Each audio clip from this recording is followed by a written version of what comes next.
Greetings, ladies and gentlemen, and others. Welcome back to Disenthrall. I am Patrick Smith. Today we have a very interesting conversation. A conversation that I will be honest, I was a little bit nervous about producing for a long list of reasons, starting with pissing off SJWs that are going to get my channels taken down for, wrong think or whatever. But over the past years, the transgender issue has been so prominent in so much media and so much of the internet that it feels like it's everywhere. But as I talk to people, I find that almost no one I know has, we've met them occasionally, but we don't know them. We don't have direct, personal experience chatting with, talking with in person or otherwise, and learning and having the opportunity to empathize and maybe to just figure out what the hell is even going on. And so I put out a call on Facebook, which recently zucked my Disenthrall page. Thanks, Zuck. To just a call to anybody on my friends list that identified as trans and wanted to just spend some time with me on a stream answering questions. And thankfully, I got a couple responses, and one of the people that I actually had hoped would be one of the people that responded did. And so I would like to welcome to the show, Allie. Hey, say hello, Allie. Hello. Allie is a transgender anarcho-capitalist who loves long walks on the beach and big igloos. So this ought to be interesting. And comments aren't available, or comments aren't showing. That's not because I have them turned off. Let me make sure those are here. 1 second. Okay, there we go. So comments should be coming in now. So the only thing I ask for the people in the comments today, this show is a learning experience. It is an opportunity to learn about something and people that you have not had the opportunity to learn from before. So my request is that we keep the comments respectful, because I'm sorry, I don't know which you would prefer. This person, Allie, let's say, and I'm going to do that. I'm terrible. Look, I'm a Southern Texan that was raised. This stuff just seems patently absurd to me, and so I'm going to have a challenge getting through this, but I want to try, because I've got to know, this is a thing that's going to be more and more a part of media, and if a lot of what I do is talk about media and ethics, and so I have to have wisdom to do that. I don't like speaking from ignorance, so I'm going to try. And anyway, so what I ask in the comments is that you make them respectful, and I ask you to post questions in the comments. I want this to be your opportunity, my opportunity, our opportunity to actually interact with the most rational transgender person that I could find. That is a compliment, Allie, so I would just say. And if you're posting questions in the chat, if you could, in all caps, just put question before your question so that I can see them easier in case the questions start flying or the chat starts flying really fast. And then the last thing I'll say is just kind of the way I want to sort of structure this is I just want to do an introduction with you, and I want you to tell us about what exactly this whole thing is from your perspective. And then I want to spend the first part of the episode talking about sort of reality and what actually exists. And then I want to spend the second part of the show talking about the cultural, sociological, interpersonal aspects of this that are so difficult and so triggering for many people. And then I've got a massive long list of questions that, I put out feelers, and I offered, I said, hey, I'm going to do this interview. If you have questions, please send them. And I made a list, and this is going to be a fun interview, I hope. So again, Allie, thanks for taking the time to put yourself through this and put yourself out there. It's not a problem at all. I've also been a huge fan of the show, so hey, one of those. So let's start with tell us about yourself and as much of your personal story as you would like to share with us, so that we can know where you are when we're asking these questions. Well, basically, I discovered that I was transgender around my teenage years, and I basically pursued that when I hit 20 years old. I started to really need to transition. But I live a pretty normal life. You know, I have a job. I go to school. I deal with a lot of drama. So it's been fun. But I'll answer anything you have. Okay, let me give you where I'm starting at. So maybe at the end I'll see if I've moved at all from this position, because I'm certainly open to moving, as I am in all my discussions. All right. So my primary experience with transgendered people is online. Again, almost no one I speak to in real life. It's such a rare thing. I think the statistic that I found when I went looking was it was like 0.05% of the population, which is like it was like a few 100,000 people in the country. Like it's the population of Killeen, Texas. I can't imagine many people have even heard of Killeen, Texas, which is kind of the point. Like there's just not very many of these people in existence. And so I wondered if, you know, because there's always this thing, especially with like oppositional defiance disorder, for example. Psychologists will classify a person that is resistant to authority and defiant. They'll diagnose them with a disorder just because, you know, it's different from them and it's rare and, you know, it just seems out of place. And so it must be a disorder, right? So what'd you say? Sorry. I said they actually, like, my doctor actually tried to do that to me. The oppositional defiance disorder, yeah. No joke. Well, yeah. So you are both an anarcho-capitalist and a trans person, which means, like, I think there's about the same number of anarcho-capitalists in the world as there are trans people. So you would be like the population of Killeen if Killeen had a Killeen.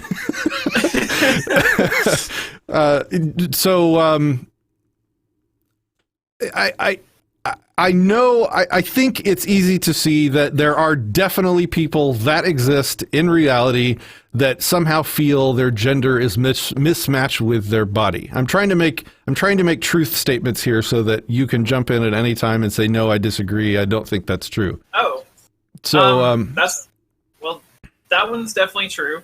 Okay, I want to start easy. All right. No, what were you going to say? Easy. Yeah. That's well, I mean, I can go on about it, but it's called gender dysphoria. That's actually the actual name of the illness, as they like to call it. You know, we don't like to call it mental illness because it makes us think we're crazy. You know, which we're not. We're just kind of born that way. It's a long. It's still new, to be honest. It's one of those things where it's like. It's been in the dark for so long, and it's been so taboo and just like unheard of, like throughout the world. Even though it's been around for ages, it's just that governments and the state and and just public opinion has just like basically stifled any learning about being transgender for years. So you said a lot of things in the very first sentence that, you know, we're probably going to spend the entire first half of this show talking about or asking about. So you said that you don't like to call it a mental illness because you're born this way. Can you talk more about that? Because, and this goes to kind of what my intro was like, you know, it's classified as a disorder, right? Which means that they have decided that there is something wrong with people that feel that they're mismatched with the sex of their body. So can you talk more about that? Why do you think it is not? Basically, I think you said it's not a disorder. Well, it's not that it isn't a disorder. I mean, there's definitely something. I mean, it's not average. I mean, you don't just. Some people don't just wake up and look at themselves in the mirror and go like, I do not like the way I look, nor do I want to be this biological sex. So there is something about it that is kind of a mental illness, but I don't like to call it a mental illness because I don't feel mentally ill at all. I'm a sane individual. I can make decisions for myself. The only difference is that I know what I need, and I need to be able to transition to feel better. Like, it's really basically when I said we're born with this, that's really the truth. As a kid, I suffered through a lot of gender dysphoria. I didn't know it at the time. I was always an angry kid. Like, I was always the angry kid in school and the angry kid at home. And my doctors didn't know what it was, didn't know what was wrong with me, etc.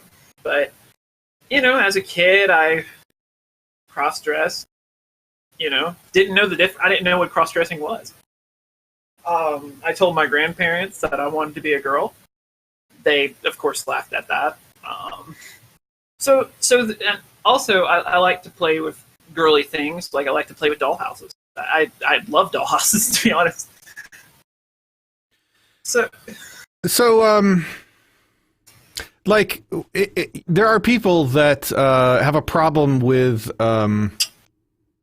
very normal things about their body. Like, there's a disorder where, like, they want to be blind or they want to be deaf. And so some of these people go so far as to maim themselves to sort of make their body into what they think it needs to be or what they feel comfortable with it being. In this case, like actually harming their body to force it or to fashion it into this image that they want.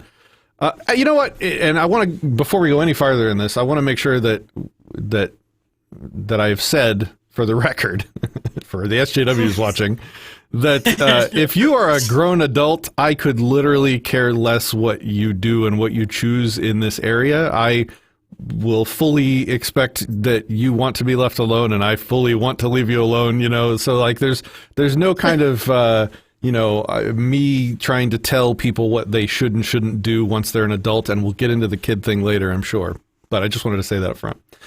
So you have people that legitimately want to like modify their body in more extreme ways, maybe not, than trans people, right? Trans people will will get sex changes, right? Where they, surgically alter their body to sort of fit their mental state. So to me, that's a direct analogy. So if people want to like cut their legs off or blind themselves or deafen themselves, and that's a disorder, well, why wouldn't it also be a disorder to, want to modify your genitalia or something like that? What are your thoughts on that? Well, I mean, so there's all kinds of dysphoria. You have the people who want to cut their arms off because they just don't want their arms. You have the lady who poured bleach in her eyes because she wanted to be blind. These are really, really bad things. Like, this can like alter your life in a negative way, right? But with transgendered people, it's a lot different because we're trying to alter our life to have a better life. We're trying to really just stop depression, okay? Because dysphoria makes you completely depressed. It can make you suicidal. It can make you just hate life. You can go into the bathroom and stare at yourself and you'll start crying. I mean, it's terrible. It is one of the worst things that transgender people have to deal with. But it isn't like cutting our arms off, and like getting help for this isn't like cutting our arms off, because we want it, it's not negative, that seems to be more insane. It's like, that's kind of like, this person's mentally ill, but also kind of psychotic. I don't really consider trans people to be like a form of like extremely mentally ill or psychotic like that. To be honest, when we transition, if there's a whole lot of factors that go into transitioning, and I'll explain a lot more, but to transgender people who have been suffering dysphoria and they finally transition, like they finally either they get hormones or they actually go through with the surgeries, because there's multiple surgeries. It's not just a sex change. There's like 4 major surgeries that you can get that that a lot of people don't know about. But if you are legitimately transgender, because I'm going to talk about that too, because that's a big one. If you're legitimately transgender, your dysphoria after you transition will almost go away. It'll almost go away completely. You'll have better days. You'll have better moods. Your life will be a lot better. Your hormones will be in check, because your brain is what's really happening here is that essentially you have a brain in a body that doesn't belong there. So your brain thinks your brain is female, but your body is male, or vice versa. So I have experienced, I have firsthand experience with people that are like clinically depressed. So I'm familiar with what that looks like. And I think before I had this experience with these people, I sort of thought like depressed people were just kind of weak and like, just needed to suck it up and like deal better with life. But that's not, that's not true. I mean, this is personal anecdotal experience, obviously, but it's very real. So depression is not one of the things that psychologists have made up. Like, this is a thing that does happen, and it is a condition. Now, the treatments for it, I'm not going to go into. That's not what the show's about. But so I can definitely understand that things in your life can cause you to be depressed, and the depression is very real and can be very damaging. Just for the comments, because people are just now kind of filing into the live stream. I only had 2 requests for the comments today. Number 1 is that we keep it respectful, because Allie is kind of putting herself out there to subject herself. I don't know, whatever you prefer, themself. I'm going to be terrible at this. I can. Sorry. No, go ahead. What? I can clarify. I go by she, her pronouns. Like, I prefer to be called she. So I have such a visceral negative reaction to that, and I do want to take time. I want to take time talking about that in a minute. Okay. Let me write that down. I'm taking notes, because as you're talking, like 100 things are popping up that I want to ask you about, but I don't want to interrupt you, because then I won't hear the other 100 things that I want to talk about. I hope you have time tonight, because we might be here. Oh, I do. I don't have anything else to do. Oh, good. Okay, so depression is absolutely real. I had heard, though, that the suicide rate does not decline after the actual surgeries and like doing the full, like, as far as they can go through transition. Do I have that wrong? Okay, so this is the big one. So when I said legitimately transgendered, there's a reason why I said that. Is because over the years, there's a lot of people who claim that they are transgender, and they go through the sex change, and they go through the operations, and they go through the hormones and the not puberty blockers, testosterone blockers or estrogen blockers and stuff like that. And then they find out that they're not transgender, that they're just wanted to fit in. And a lot of that can lead to the suicide as well, because a lot of people that aren't transgender are claiming to be transgender. And it's a pretty hot topic with the SJWs, not gonna lie. I knew as soon as you said that, like, somebody's good. We just got my entire channel, taken down. So, the second thing I was going to ask for the comments for later, not right now because it's pretty slow, but later, if we have a lot of comments flying by, if you could just preface your questions with like question in all caps so that I make sure and not miss them, because I probably won't read them right away. I will come back to them by scrolling through the chat and finding the things that say questions. So just before we go any further, we have a couple questions. Is there a test for how you feel about your body? And the second question was, how do you feel a gender? Like, how is a gender something you feel? How do you feel a gender/body? All right. So, is there a test? There's not really a test that you can take. It's not like I can go on a Facebook quiz and be like, "Oh, yep, I'm an alligator." Yeah, no, that's not how that works. Right. You go to figure out if you are legitimately transgender. You go to a gender therapist.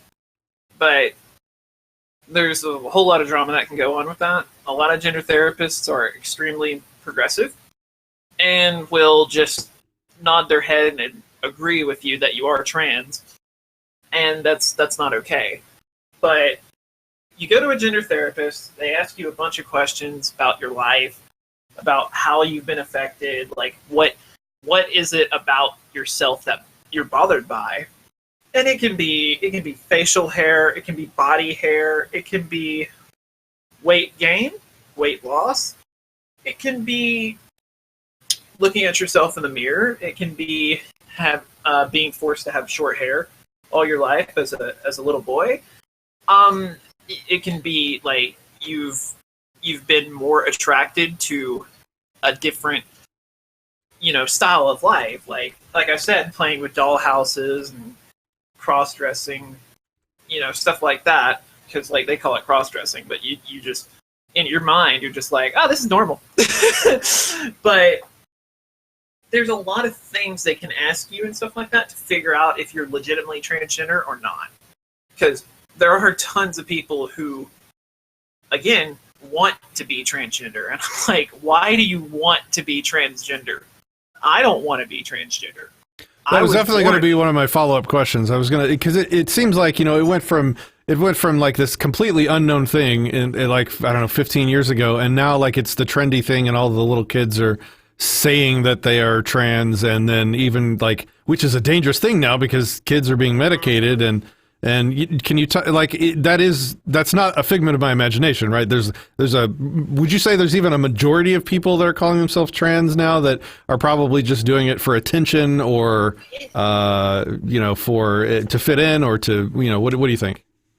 There's a lot of like, okay, so it really picked up steam about right after 2012 is where I started to see it.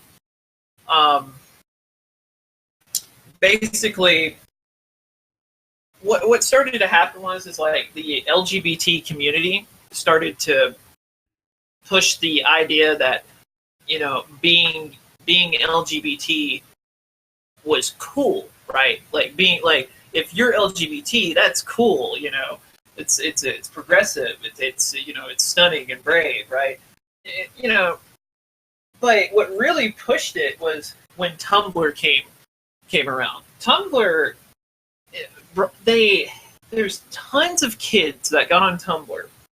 Tumblr is a website that lets people start and maintain a blog where you publish posts that contain, text or images or whatever, just for the people that aren't aware of Tumblr. Go ahead, sorry. Oh, yeah. No, it's fine. I should have clarified, but appreciate it. Tumblr brought a lot of people into the transgender community. It didn't bring me into it. I was still like that sentence in and of itself implies that it's not something you're born with for a lot of people. Like if a website can bring you into the trans community, like how can a website alter your, you know what I mean? Like what does that mean? Maybe I misunderstood you.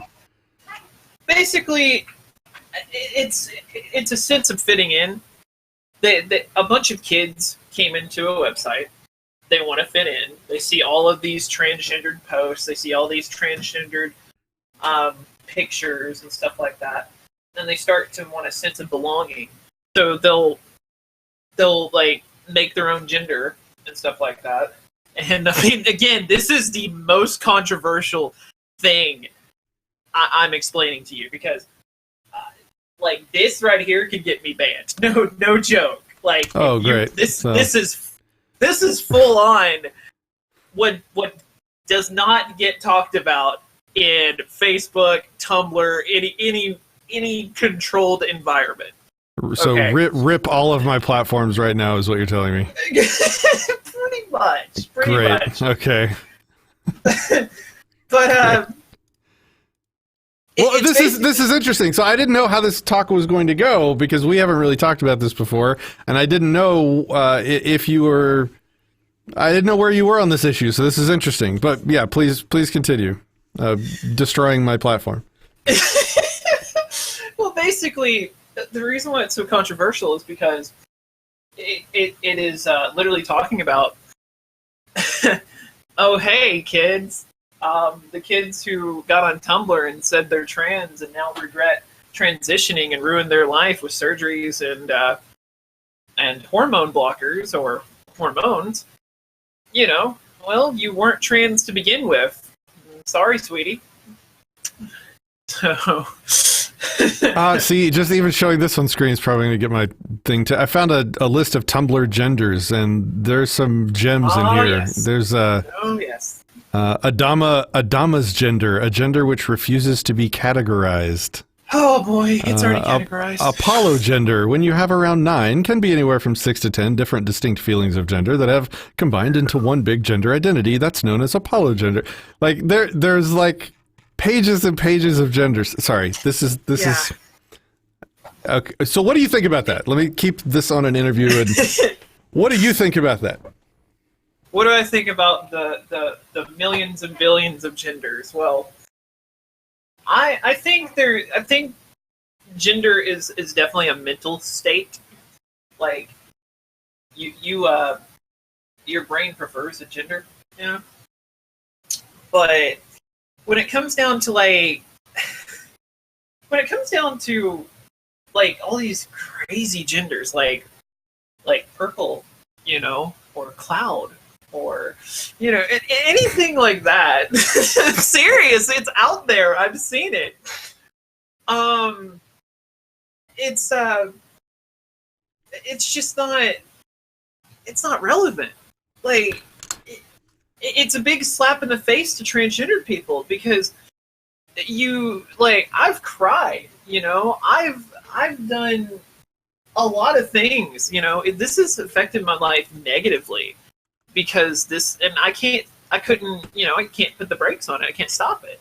You know, my brain feels that way. It's like, you're in the wrong body. You're in the wrong body. You're in the wrong body. It's like, yes, brain, I know. Thank you.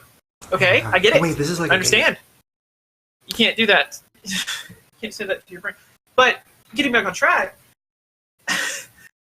these genders are just really just things they make. You know, kind of like personas, you know. Right. They really aren't genders. Like, there's... You're gonna say something? Sorry, I was... No, I was just gonna say, like, you know, when I was really young, I wanted to be a knight and a sword fighter, and so, you know, I'd play role-playing games like Dungeons and Dragons, you know, where I loved sort of putting myself in these really cool roles, and I mean that's like a function of a young person's imagination. The other thing I was going to say is I did a lot of research for this show because I want to be as less ignorant as I possibly can. And one of the channels I watched a lot of videos from is Blair White. Have you heard of this person? Mm-hmm. Blair White. So, Blair points out that a trans person is transitioning from one to another. You know, they start at one and they try and move to the other. They feel like they are the other. Well, that sort of implies that there are two. and what are your thoughts on what I just said before? I probably have already been taken down. Let me just make sure that we're still streaming. Please go ahead. I'm familiar with Blair White and saying that there's only two genders. Oops. Yep, there it is. But I do have some non-binary friends, like, and non-binary is a thing on its own, you know. But honestly, you really want to. Your brain wants to be in a different body. Is really what it is. So she does have a point. Like, you want to transition to the other biological sex, because if I was born a female, like a biological female, because, you know, there's a difference between biological sex and gender. And I try to explain that to people, and they just get mad at me. Okay. Okay. Sorry to interrupt. Were you finished? If you were all, I didn't mean to interrupt. Were you saying? Yeah, I'm pretty much finished. It's fine. Okay. So, Sharpmouth TV says, what do non-ANCAP trans do when confronted by ANCAP trans on certain issues? All right. I guess that was a good question. Good job. Oh boy. So let me add some like context to that, right? So I think a lot of the problem that a lot of people have with trans people is that, number one, they have no real life experience with them, and so their main impression of them is what they see online. And what you see online from trans people is universally, almost without exception, it sounds like you might be the exception, Marxist, far left, communist, just like insane politically. So like when you have these people holding insane political opinions, and they are the only people that you ever really come in contact with that are trans, I think it's easy for people to associate one with the other and just assume, oh, well, they're crazy politically, so that trans stuff, might just be part of that insanity. What do you think about that? Oh boy. This is a great question, because I deal with this on a daily basis. The bands. You're saying the bands? The bands. You are banned. Ban hammer. Getting banned. Like my channel is right now. Okay. Yeah. Okay. When I confront a transgender person who isn't an ANCAP, oh, it's bad. It gets bad. I've been called everything in the book. I can be called anything. It doesn't bother me. I've been called everything. I've been called Uncle. I've been called an Uncle Tom. I've been called, a fascist. I have literally had a transgendered lady call me a Nazi. And I wore that with a badge of honor because I was like, well, apparently I'm the first transgender Nazi on this planet. Interesting. How interesting. Because you're an anarcho, like a voluntarist, an anarcho-capitalist? Yeah, because I believe in free trade, free markets, and individual freedom. I'm therefore a national socialist. Well, that happened. So I guess the guy asks, like, how did these confrontations go? And it sounds like they go pretty terribly, and you get banned. It's like staring in the face of Antifa and asking them a question, and they just attack you and nonstop laugh, react, and nonstop, threaten you, call you a bootlicker. It's and what it normally comes down to is that I'm in a lot of groups on Facebook, and like a lot of groups in like Discord and stuff like that, and a lot of groups and like just a bunch of things, and the transgender community is extremely Marxist, is extremely anti-individual. And it's ironic. It really is ironic, because you would think that you want to go through surgeries, you want to get hormones, you want these wonderful things that are provided by the free market. And you would think these people would be on board with that. But no, they want the government to provide it. They want you to vote the way they do. If you dare disagree with the group, chances are you're going to get banned.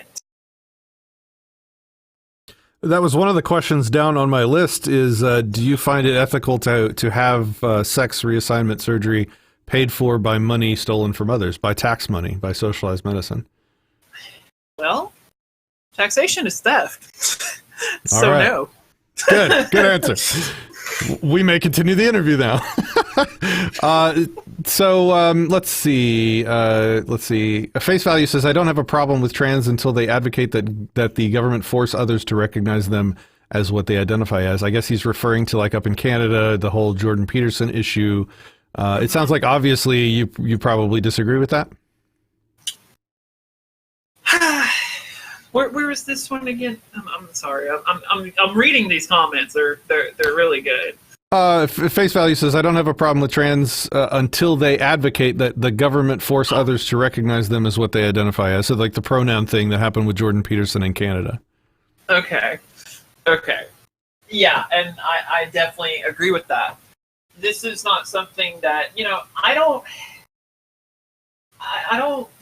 I get upset when people don't use my pronouns. Sure, there are people out there that will literally go out of their way to demean or, talk shit to a trans woman or trans man because they just don't like them or just don't agree with their lifestyle. And I think that's petty and wrong, but to involve the state and involve the government, first of all, I'm against extortion, coercion, and state violence. I don't agree with that at all. What's going on in Canada is a complete violation of property rights, individual rights. It's insane. There's this one woman. She lost the case, which was honestly amazing because it's Canada of all places. But there's this woman that literally went into a you know what I hate? Sorry to interrupt. You know what I hate about this entire thing is that when you said there's a woman, blah, blah, blah, like my brain has to now say, but was it a woman? Like, but was it though? Like, no, why? No, you're so fine. I'm glad that we're talking about pronouns because finish what you were saying and then I'll explode internally. Okay. All right. There is a trans woman who used to be, the male gender. Okay. We'll just go with that, right? That went into private businesses and demanded that they wax their testicles. Oh yeah. Okay. Yeah. And the owner said no. Well, that's discrimination, and that literally made people lose their businesses. Yeah, wax the lady balls, bigot. I remember that story. The balls. She just lost that case recently, right? Exactly. I was so amazed when that happened too. Yeah. Right. But it's messed up. So go ahead, sorry. No, you're good. I was pretty much done. Yeah, so I wanted to, before we move on to because I consider pronouns like an interpersonal cultural thing. I want to learn more about the physiological, medical condition. So you said that you felt like the people that have the disorder that they want to amputate a hand to feel better about their body is different, in your opinion, from the people that want to amputate their penis to feel better in their body. How is that different? Okay. I want to understand. All right. So the person, okay. This is actually a really, really tough one because even I don't have the answers for this. I'm going to be honest with you. I don't have the answer to this one because it does sound kind of hypocritical, and even I think it sounds hypocritical. However, I am transgendered. I can't, I can't turn it off. I can't tell my brain, hey, stop it. Just stop your shit. Stop it. Right? Yeah, no, I get that. Yeah. But totally. To transition, you have to go through gender therapy to make sure that you are trans. Now, that, again, like I said, it doesn't help anymore because most people that go to gender therapy, the gender therapists just write them a prescription and say, yeah, you're trans, and just move on, right? That's not good. You need therapy. I guess the reason why I'm asking about this line of questioning is I think a lot of the other things that we'll discuss when we get to the sociological side of this stuff will be affected by whether or not this is actually a disorder or if it's just a rare type of human. There's a type of human that has a really high IQ, and there's a rare type of human that is defiant, oppositional and defiant, right? And so it's important to know if it's a disorder or if it's just a rare human. So because I think that, at least for me, would determine a lot of things about what is right in terms of behavior towards people in this position. And the complicating factor is I bet that there's not one answer for all people. I bet that there's probably 40% that it's probably some genetic thing that causes them, or maybe some condition in the womb, or maybe abuse during upbringing could make people feel uncomfortable themselves. There's a lot of precedent for people that experience trauma as a child that skews their self-worth and the way that they view themselves in all different kinds of ways. This would just be one example of that. So I'm sure that there's different answers for different people. So maybe this is not a question that can be answered with a single answer. Maybe that's a realization.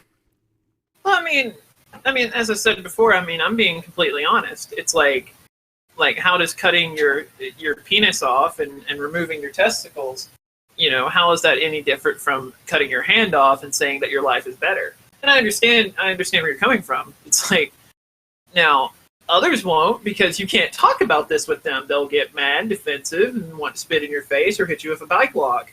That's just, their, Well, I guess I should appreciate you all the more for not doing that and allowing us to have this conversation and to ask these questions, because I had a lot of conversations with people, like I said, when I was trying to gather questions for this conversation. And there's a lot of curiosity from people in this area because they just don't know. And it's even harder because no one will have the conversation without hitting them with a bike lock. You know what I mean? So I appreciate this conversation. Yeah, I mean, you can say anything. Once again, you can say anything. I don't get offended. I really don't. I've been called everything. I'm an adult. I can handle it. I'm a big girl. So, it makes it seems like it is a disorder, because like if you want to modify your body, that seems like there's something wrong. But at the same time, if you're an adult, you could do what you want. Like, it's not like I would stop an adult from modifying their body. It's their body. I have no claim to control them. It would be stupid of me to even consider doing that, right? Well, I mean, here's the other thing I was going to say. Sorry to interrupt. It was no, you're fine. It was, when I kind of made that analogy between the type of disorder where you cut your hand off versus you cut your genitalia off. It's like, is it such a bad thing to accept that it is a disorder? Because like, there's all sorts of disorders that don't necessarily have a cure. And it's just a thing that you have to live with. It's a thing that is just, like you said, your brain, you can't like just tell your brain, it's a disorder, stop it. Or you couldn't even say the other thing. You couldn't say, well, it's not a disorder, and have your brain say, oh, okay, and stop.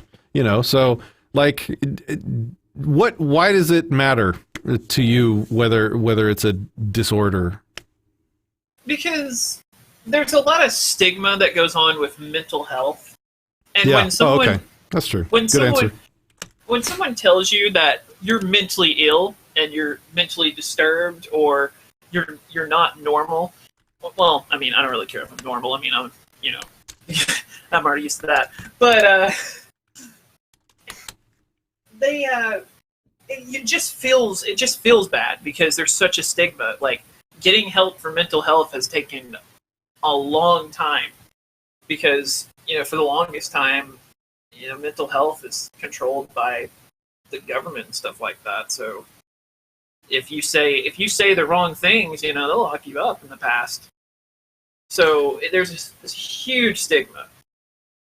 Right. Same thing with like red flag laws now. If you've had anything on your record, psychologically speaking, they can kick down your door, shoot your dog, and put you in a cage for 30 days to psychologically evaluate you as they take all of your guns.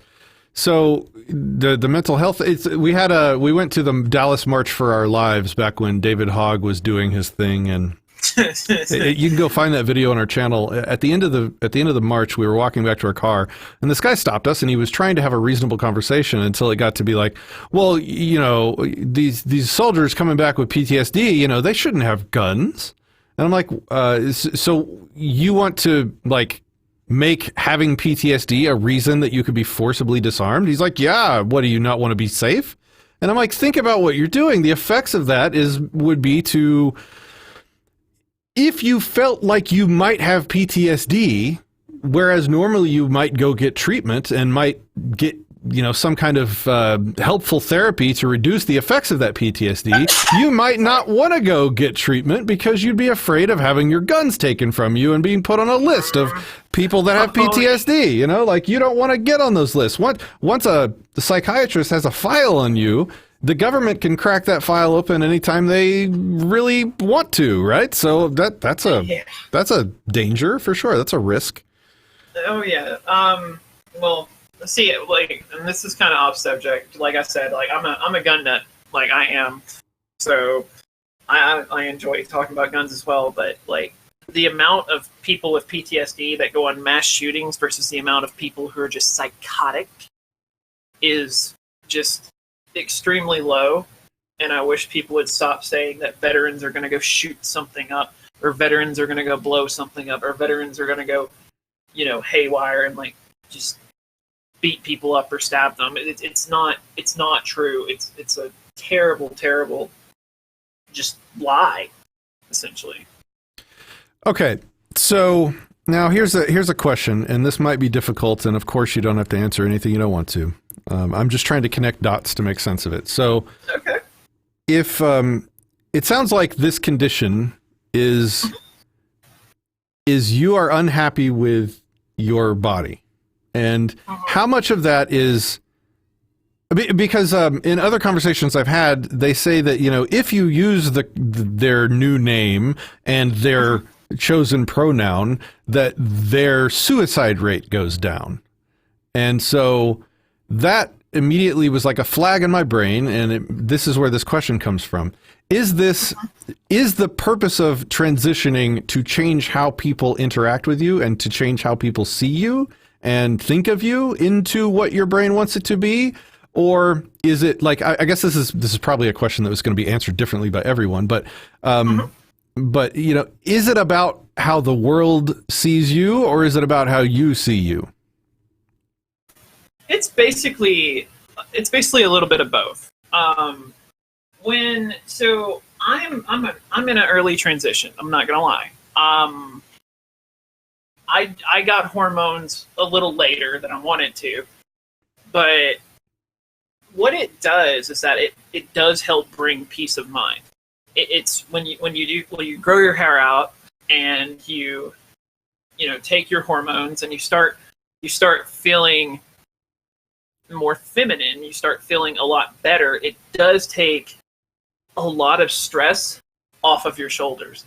Now, how people interact with you on the outside, it's going to vary. It's really going to vary. If you're walking into Domino's Pizza and you're wearing a dress and you have a full-on beard, yeah, I don't think it's gonna. That's not gonna go over well. I've seen it. That's why I'm saying it. Go ahead. But if you're transitioning like for your mental health, because I'm not gonna lie, I'm transitioning because I was in a bad spot, like badly, like major depression, a lot of bad things, a lot of bad moods, a lot of bad thoughts. And I eventually just said, I have to go. I have to go transition. Like there's no arguing anymore. I have to do this because it is. It could save my life, essentially. I see. Okay, I understand. So you basically said it's both altering how the world perceives you as well as like matching how you feel about yourself. That's interesting. Because like it just, if you had said it's primarily how the world sees you, I would say that I would ask, isn't that problematic? Like putting so much value on how the world sees you that you're willing to subject yourself to those treatments. That seems like a problem in and of itself. But what do you think about that? There's a lot of the problem with this question is that I don't speak for everybody. I'm just telling you how I feel personally. Yep. And for me, I transitioned because it helped me. Like it literally did help me. But for some people, it is about attention. For some people, it is about making a scene, making society be disgusted by them, the whole Portland, Oregon type attitude, But for me, that's not me. That's Yeah. not who I am. It's good to remember. I'm not interviewing a collective. We're individualists here for sure. So, a lot of these questions are just going to be your anecdotal impressions. So that's totally fine. I was just trying to get, because you've definitely interacted with a lot more trans people than me. So that's the only reason I would ask you these questions. So Face Value asks, when a man cuts off his penis and takes hormones, does he become a female? That's a pretty clarifying question. So this is a big one, because for me, I'm a realist. I believe in science. I believe in physical evidence. And one thing about this is that some people go like, well, if they cut their penis off, and they do all this stuff, that they'll be a biological woman. And that's really the key word here. What is female? Are we talking about female gender, or are we talking about female biological sex? Because I know that I'm never going to be able to be biological female. I'm aware of that. I'm not playing around. I'm not denying it. I'm not in denial about it. I know for a fact that even if I cut my penis off and if I get a fantastic, vaginal plasty or whatever, through SRS and stuff like that, I'll still be a biological male. I can't change that. And that pisses a lot of people off when you tell them that. Again, these are these are the conversations that don't get heard. I'll wake up tomorrow to a smoking crater of a channel. I got it. Oh, it's gonna be great. I mean, I don't really. If you guys, care. anybody listening, still on the major platforms, please go subscribe to us on BitChute, because that's probably the only place you'll see us tomorrow. Absolutely. So let's talk about that for a minute. Like, why? Since when? Let me ask it like that. Like, since when is gender and sex not the same thing? Like, since when, and says who, and when did that happen, and why didn't I get a vote? No, I'm just kidding. Because voting is mob rule. I know. Mainly, it's been taught through the ages that there's only two genders. Well, they consider biological sex to be gender. Transgendered people kind of defeat the whole argument that they're, that there's two genders, or that there's, that it's you're female or you're male, because we have brains that think differently. Like, we literally do. But gender has been taught incorrectly for a long time, but it's also still being taught incorrectly by the highly progressive and authoritarian Marxists, because they had a wonderful chance to explain to people what gender is, like what gender actually is. It's like, which is mental. That's what I say. I say that gender is mental, and that your sex is biological. They're completely opposite, because I'm a living example. I was born biologically male, but my brain wants to be in a biological female body. So it's kind of, there's a lot of people that still say, well, there's only two genders, or gender is biological sex, and that's not true. Because, I'm a living example that that's not true at all.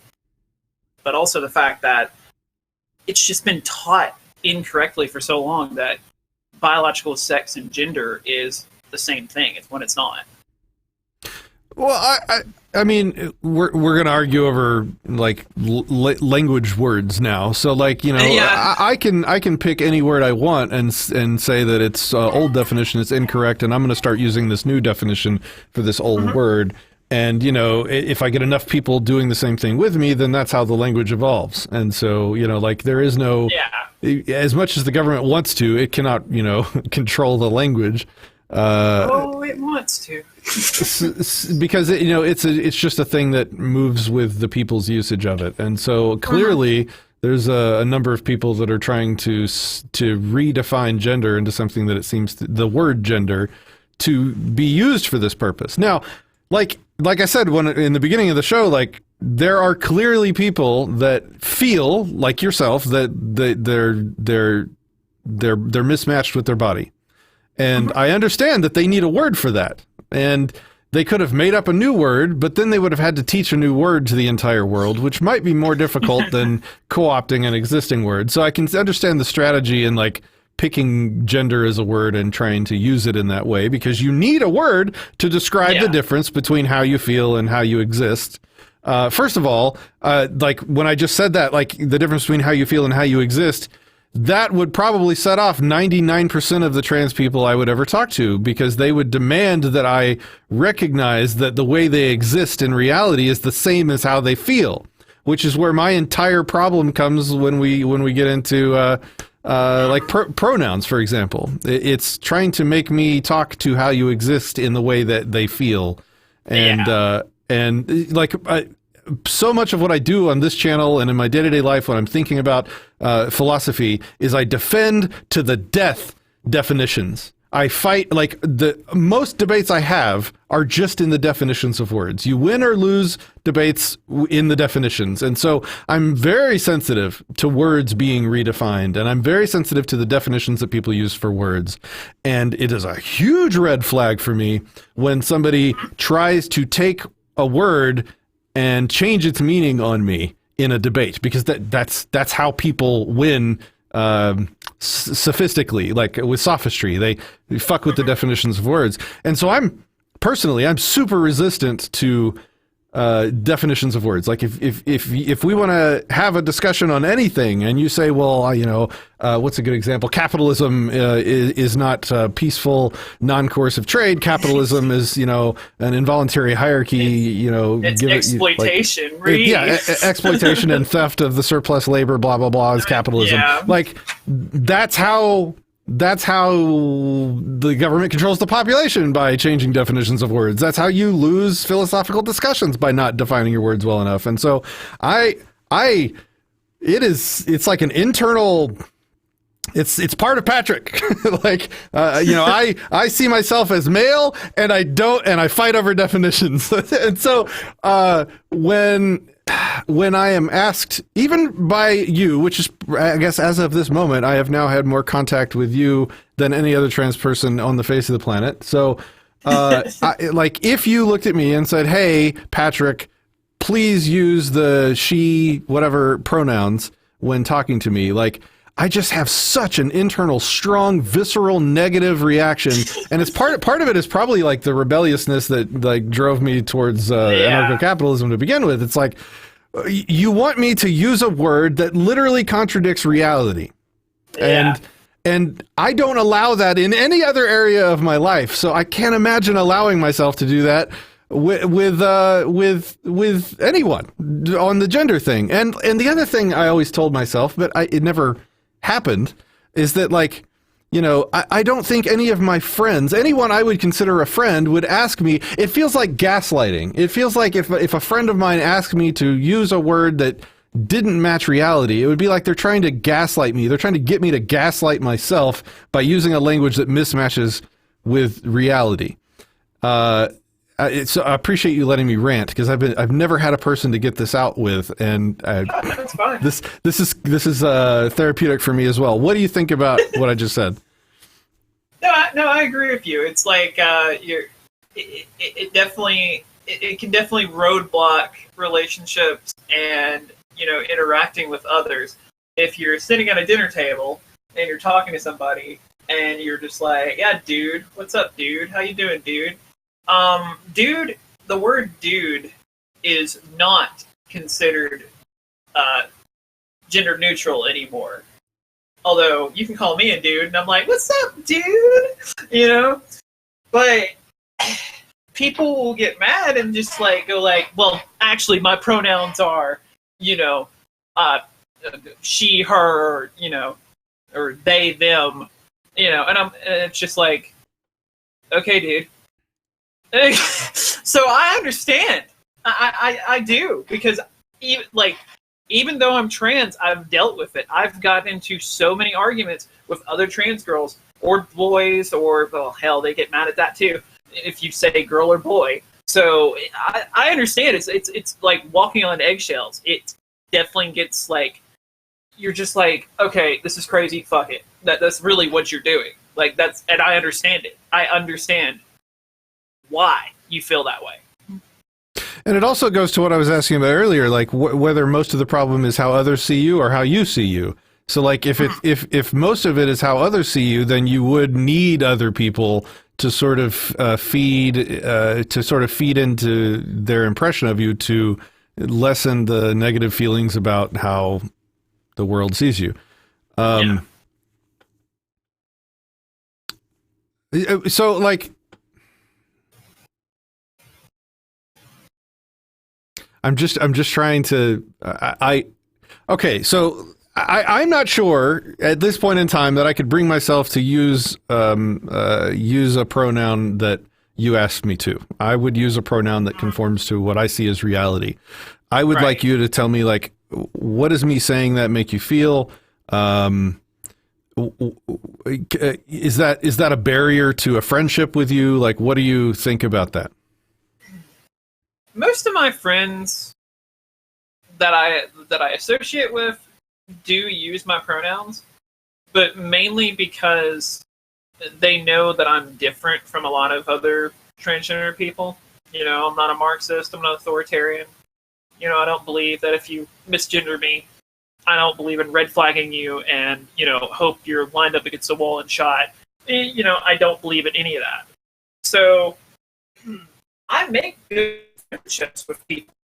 And, you know, I believe that respect is not given, respect is earned.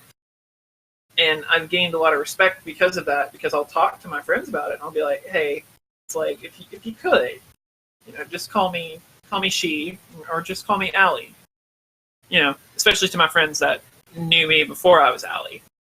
Because I've still got friends that I haven't told.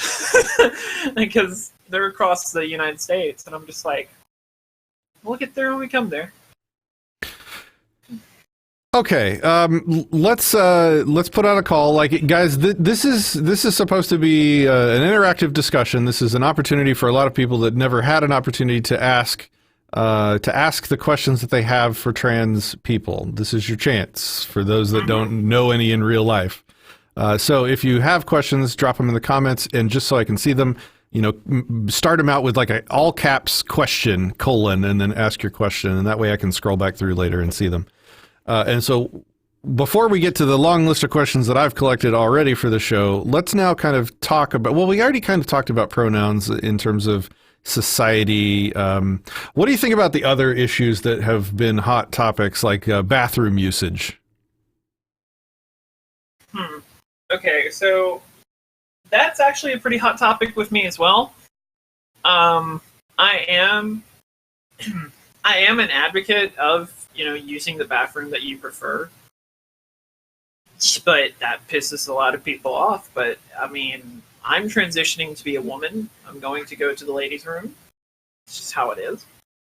I don't see any harm in it. I'm not, you know, sexually attracted to children, as Fox News likes to put out there, or a certain person in North Carolina and in Texas that says we're child predators. You know, it's like, no, I don't like children, and I'm not going to have any children. So,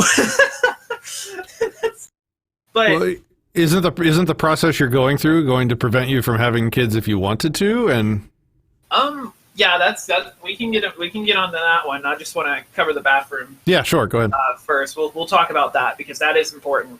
That is one thing that people don't really understand when they either play transgender or are transgender. So, the bathroom situation, like, I can understand the other party, the other side, where they're like, this dude in a dress just came in here and is next to my child. Yeah, I can understand that. I can understand that. And are there people that, you know, are crazy and are, you know, what's the word I'm looking for? Predators? Either Is that what you're talking about? Yeah, predators. Sorry, I was just. Yeah. It's been a long day. It's all good. Yeah, predators and stuff like that. It's like, yeah, there are. I mean, there's always going to be, that possibility. You can't deny that fact.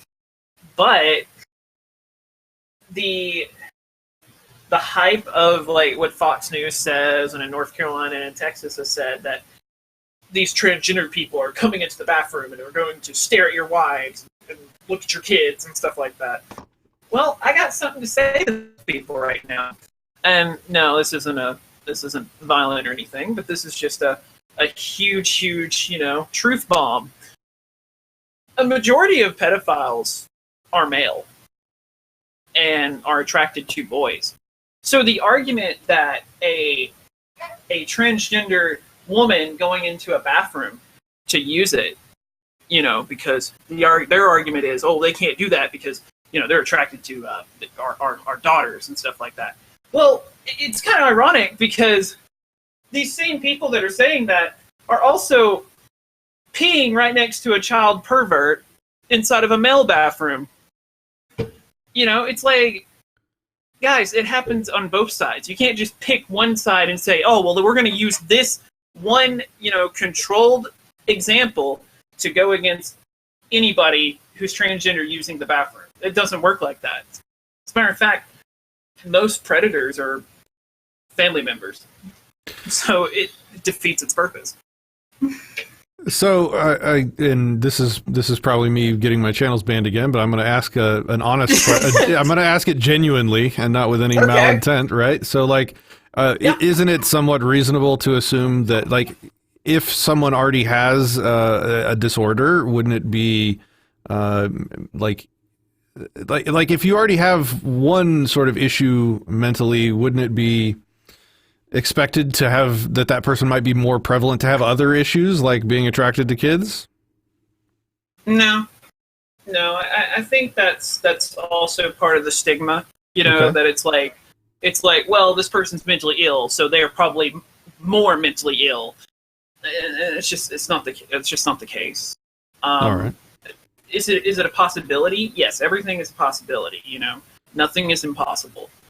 But it's incredibly rare if it is possible, because there's a lot of trans people that are just trans. There's nothing else going on with them. Now, I can't say that for everybody, but for me, I'm just trans. That's it. How does it affect? And I guess this is a question to the collective, and I know I'm talking to an individual here, but I don't know how else to ask it. Is a change in sexual preference commonly going along with trans? So, like, if you are a guy that I guess trans woman, would you also have your sexual orientation switch to be to like men? So that's actually a good question, because I talk about this. So I have other trans friends. Like, the trans friends that I do have are very down to earth. They shoot guns. They like freedom and stuff like that. They are people that can actually handle a joke and also handle things like an adult instead of little crybaby. But the truth is that basically they sorry, I got a headache.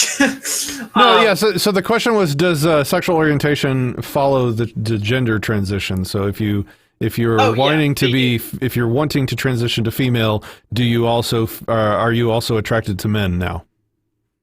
So that see, again, like I said earlier, that's a great question, because I grew up, and I thought I was gay before I thought I was trans. So I liked men. I liked strong men. That's what I prefer. I prefer somebody who can take care of themselves and, can kick a little ass, right?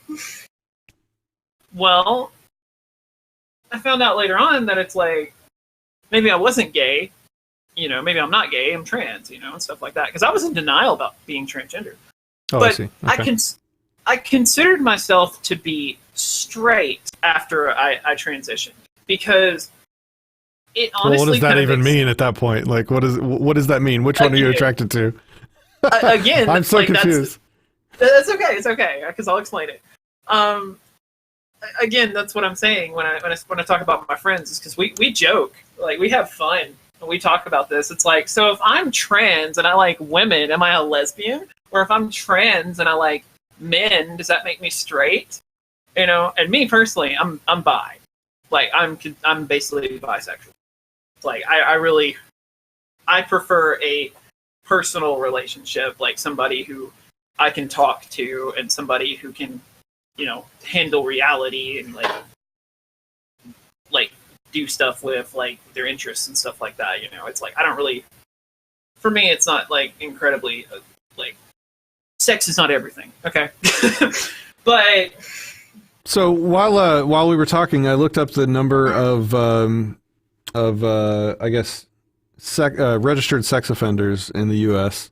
And I know that this includes more than just child predators, but it's about 750,000, which, according to my earlier research into the number of transgendered people in the country, that's basically double the number of transgendered people. So if every transgender person was a sex offender, that would still only account for half of the sex offenders, and obviously that's not the case. So that's just to kind of put it in perspective. Let me know if you disagree with the numbers that I'm saying. I'm just this is just based on what I've seen. I do disagree with the numbers, but mainly for an off-topic subject, because I think that there's a lot of cases of sexual assault and sexual predators that are not. It's a lot of. So you don't agree with the number of trans people? You disagree with the number of predators? Okay. Yeah, that's fine. I disagree. Yeah. Okay, fair enough. But, all right. So, did you have anything else you wanted to say on that before we move on? I want to get to the questions. Yeah. Well, basically, it's like sexual orientation isn't really affected because sexual orientation is completely different. Although, if you want to fit into a better, like, if you want to fit the bill, it's like be the gender, right? Of course I like men, and I prefer them over women, but I don't really consider sexual orientation to be part of, like, importance to being transgender, Face Value says he's never met a trans in real life. Yeah, I think that's actually a larger number than most people think, because it seems like the trans activists online are so fucking loud that you just assume you're the only one that doesn't know a person that calls themselves trans. But I think that's most people. Again, like, it's the population of Killeen, Texas. But online, they're so loud that you just think, it's absurd if you think about it. Like the population of a tiny town in Texas is like dominating the national conversation and like sort of like demanding that 300 million people change how they talk on a day-to-day basis. It's like this little town in Texas is just super loud. Like if you put it all in perspective. He also says, Face Value says, I can imagine it would feel awkward for a gender dysphoriaed person to go pee in front of the same biological sex. I would feel weird peeing in a bathroom full of girls. Haha. Oh, yeah. Yeah. No, I mean, I can definitely agree.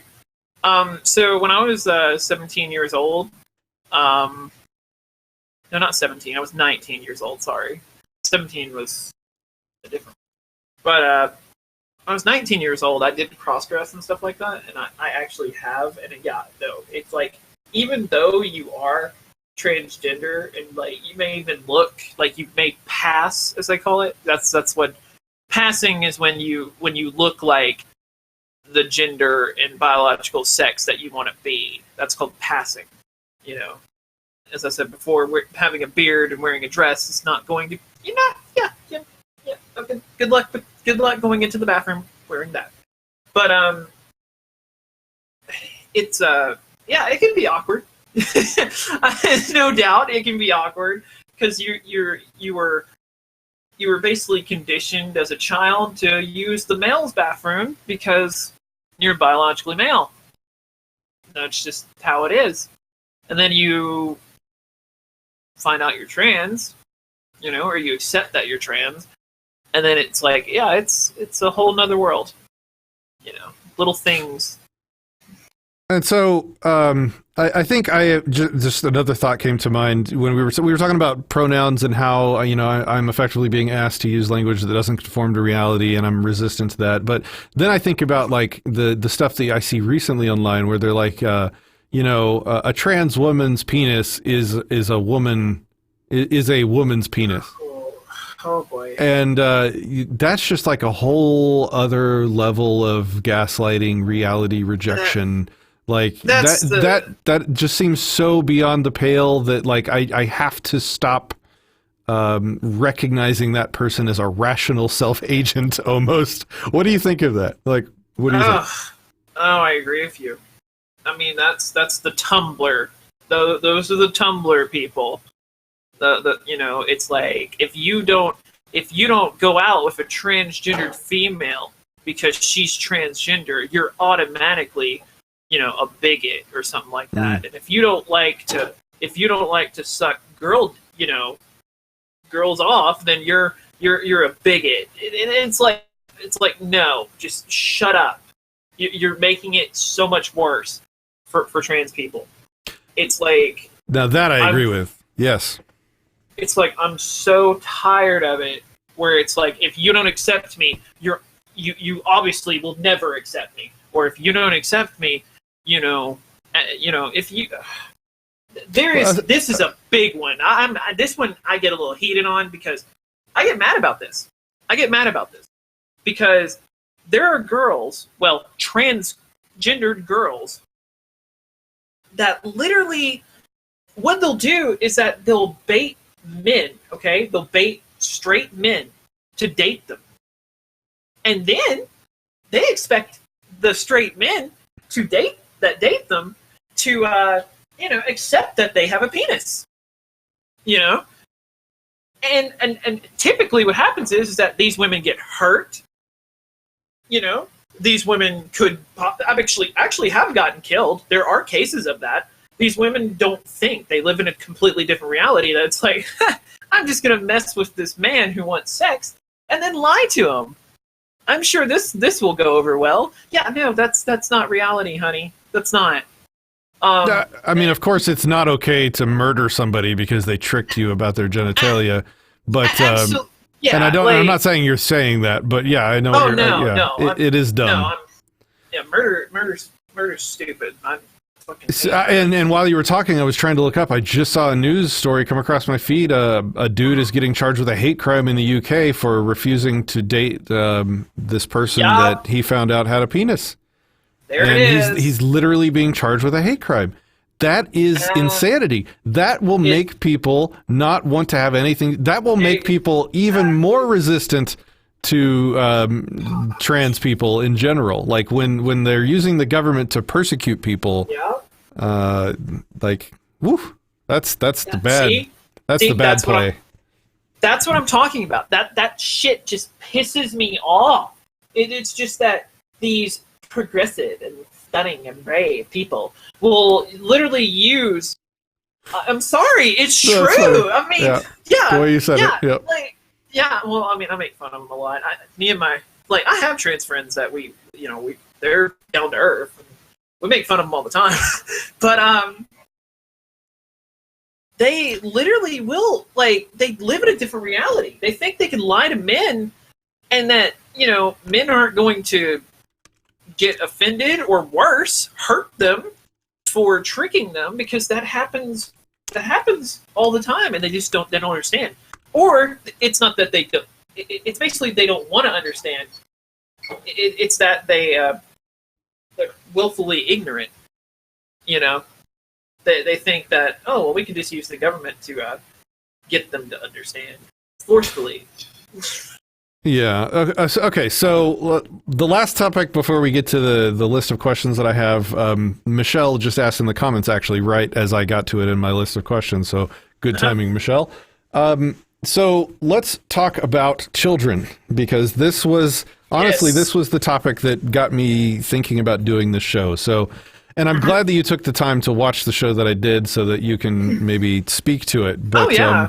and I didn't want to make this show about that kid and about that situation, because I wanted it to be like a learning experience. This show is for learning and knowledge gathering. And now I would like to just, because it is having a very real effect on very real children.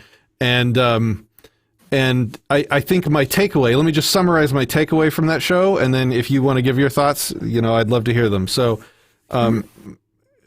the Marxists out there that are pushing a lot of this cultural Marxism, a lot of the transgendered people out there, are this gaslighting thing that I'm talking about, where you're a bigot unless you use the language that we deem as appropriate, and unless you fully believe that like every single person that says they're trans is absolutely trans, and all the nonsense I'm talking about.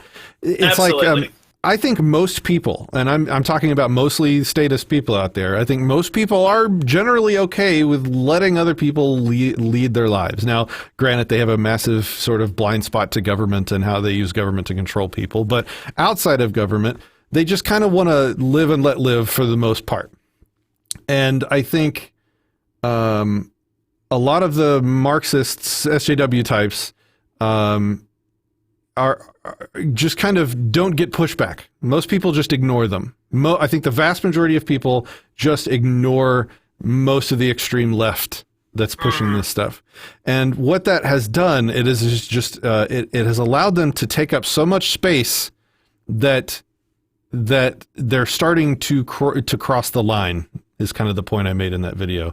And the line is children. The line is pushing this ideology onto children that can't even comprehend what the hell you're talking about when you say gender. So you heard the video. Did you have any, did I get anything wrong? Let's start with that. Let's start with me. Did you disagree with anything I said in that video? Not really. But then again, I'm rational. I want, I can understand both sides. It can make up my own, opinion and decision by myself. So that's rare in the trans community. But it's probably just you. Yeah, it feels like it sometimes. It really does. All right. But did you get anything wrong? We'll see. I don't really know right off the top of my head, because I did watch it while I was at lunch today. And it was a good video. It was a good video. I disagreed with the guy on a lot of things. But well, let's talk about that then. So the stuff that I talked to the guy about was kind of the story involving this child whose parents were having a custody battle, and front and center in the custody battle was the mother believing that this boy was transgender, and so had initially started him on the road towards what they called chemical castration, which a lot of people are debating whether that's a legitimate name for it, and maybe you can answer that and tell us more about it. But at least the most politically correct version was she was headed towards what they call puberty blockers or hormone blockers. And then in the middle of the trial, or at some point in the last couple years of the process of the custody battle, she sort of the mother softened her position to one of just seeking counseling and allowing the boy to live as a girl with dresses and a girl's name and all this stuff. At the age of, I think this started, 5, 6, the kid's 7 now. And then the father in the situation, vehemently disagrees with the mother's assessment of the boy, of the child, whatever, the boy. What are your thoughts on, what did the guy get wrong? I'm curious. Okay, so the whole chemical castration thing. All right, so again, I feel like I'm not on either side of this. It's kind of funny because I disagree with putting kids on puberty blockers. All right. Now, I suffered through gender dysphoria as a kid for for a very long time. Can I ask how old you were? I had signs. I had signs of being gender dysphoric at age 4. I don't understand what that how that could be. Like, please explain. Like, my kids don't even have my son is 6. He has absolutely no conception of gender. Yeah.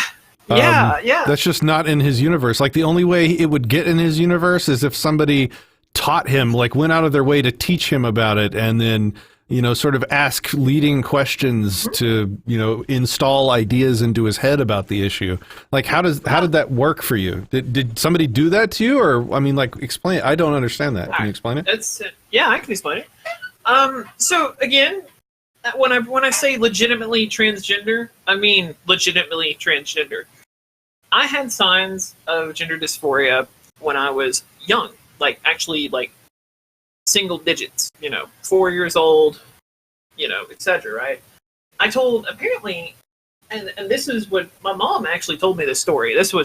I was starting to like say, okay, I'm going to transition in, when I was 20 years old. When my mom told me the story, and she never thought of it. She just was like, boop, kind of like out there, but it's kind of important to know this stuff, Mom. Anyways, apparently, one day when I was 4 years old, I was watching TV or something like that. I was watching, I think it was Jungle Book, right? And my grandmother was babysitting me. Apparently, because I don't remember this, because like you barely remember things when you're 4 years old. But apparently, apparently during the show, there's a girl. She has big old blue eyes. And Mowgli, sees her and stuff like that, right? And it's like basically, I looked at that and I told my grandmother, my great grandmother actually, that I wanted to be that. I wanted to be a girl at age 4. And my grandmother, of course, told my mother this, but it's like, again, I'm young, I'm 4 years old, I'm kids say crazy things and they forget about them, right? Well, this was not the last time that's a gender dysphoric behavior. Later on down the line, I found out as a kid that I like to try on girls' clothes. I actually legitimately did. I tried on girls' clothes, like nothing, not for sexual reasons. Like, again, there's cross-dressing for sexual reasons, and there's cross-dressing to, as being transgender, to find out, like, do you like this? It's like, is this who you are? Apparently, I wore girls' clothes and cross-dressed as a little kid, too. And on top of that, I also preferred girlier things. I liked to play with doll houses, and I liked to play with dolls, and a lot of stuff like that. So there are signs. Like, there are trans kids out there. That I do not doubt. There's legitimate trans kids. But this is what pisses me off. These damn Marxists and communists, and all these assholes are pushing the everybody is trans. Every kid could be a transgender, which is possible, but it's so incredibly low that a kid is legitimately transgender that most of the time these people are just pushing their kids to become freaking trans, and they're going to ruin their freaking life. Because the whole process can be very damaging, and if it's done to a person that doesn't want or need it, then it's even more so, right? I assume. Yeah. So let's talk about the physiological process, right? And let's talk about it maybe in relation to age. So what I have researched from this particular story of this boy, the plan would be to puberty blockers between the ages of 8 and 11 or something like that. And guys, do your own research, because there's one of the problems with this entire thing is that like there's not a lot of science out there yet, and so like when you go doing searches, the chances that you're going to find an accurate source are kind of slim. So don't take my word on any of this, and let me know, Allie, if you have more knowledge than I do. Considering, here's the thing I want to tell everybody: when you do search this stuff, it's incredibly biased. And most of the time, it's basically a salon article of information, because it just, you can't get actual studies and facts from these people because they're pushing an agenda instead of actually working with legitimately transgendered people. And because of that, we get buried. Like, actual trans people get freaking buried. And on top of that, all of these progressive Marxists love to push the narrative that all trans people are as crazy as they are. So we get hated on because of that. So another part of it that worries me with kids, with adults less so, because they're their own agents at that point. But with children, the rubber stamp psychologist that you were talking about earlier. So like, this mother in the trial took the kid to a transgender supporting agency who then had people evaluate the kid. That seems like the well is so thoroughly poisoned at that point. Like, how can you be sure? Because like what you said, the state of being transgendered is just an internal feeling. So there is no physiological test. Like, you can't get a blood test to find out if you're transgender. Yeah. So they just interview you. And how is that ever going to be unbiased? Like, the person that is interviewing, how can they not project their opinions onto that interview to make that diagnosis? That seems, I mean, do you know anything about this? Like I can't imagine how you would. It's so, it makes me so angry because the people who want to help transgender people are mainly the people who want to push the agenda. They get into those jobs, they get into that field to push an agenda. They go through college, for a political reason. It seems that when transgender people get help, it's more political than it is physical, I guess is what I'm trying to say. And that really, really can cause more problems along the way. That's why you see so many people where the study came out and they go like, oh, well, a bunch of transgender people are regretting being trans. Well, there's a reason for that. It's because your damn doctor was pushing an agenda and told you were trans when you really weren't. And now you ruined your life and you cut off things that you probably want back. Which would be tragic. Like, it would be life destroying. Yeah. Yeah. And they don't even get me started about the suicides that have happened because of that. So that's another thing. Because like, once they ruin their life, they'll do the whole, well, there's nothing to live for, so might as well end it. And yeah, that happens. But it's really, really annoying it's really, really hectic, stressful, and annoying being transgender, and you go to get help, and it's just politics. It's just politics. It's political. You want hormones, but you're talking to your doctor about the bill in North Carolina, the bathroom bill, and it's like, lady, I just want to tell you, like, I just want to talk about like what's happened throughout my life and explain to you that, like, I'm trying to get a professional opinion, and it feels like I can't get a professional opinion because the professional opinion is already made up because they're in the job field to push their agenda. I think that is very well said, the way you just put that. Like, you don't go into psychiatry working for a transgender activist organization without having a predilection, at least, to that diagnosis, because it's a conflict of interest, I think, is kind of what you were saying. And then when you apply that, when you apply the supposed legitimacy of a doctorate degree in psychiatric medicine with the ability to, you know, write prescriptions and stuff like that, when you apply that seeming legitimacy to a court case custody battle involving a child, that seems like a recipe for some massive harm to those children. Yeah, and what drives me insane is that, like, because getting back to the original question that was asked about the puberty blockers, no, like, just stop, because he was right.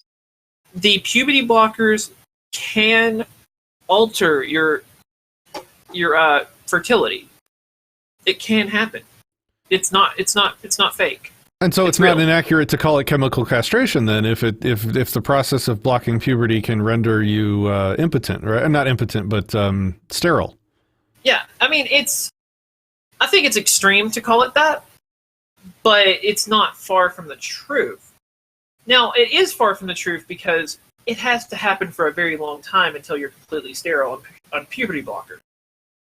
You know, puberty blockers are used on trans kids to, you know, get them through schools and stuff like that. And then eventually, once they hit the age of, like, around 16, 17, they can get their parents to sign off on, you know, actual HRT, you know, switching hormones to either testosterone or estrogen and getting on a estrogen blocker or a testosterone blocker. Paul Thompson says, with all due respect, Disenthrall, you didn't sit in the courtyard and hear the testimony like Tar did. We took the time to sit in on the James Younger case.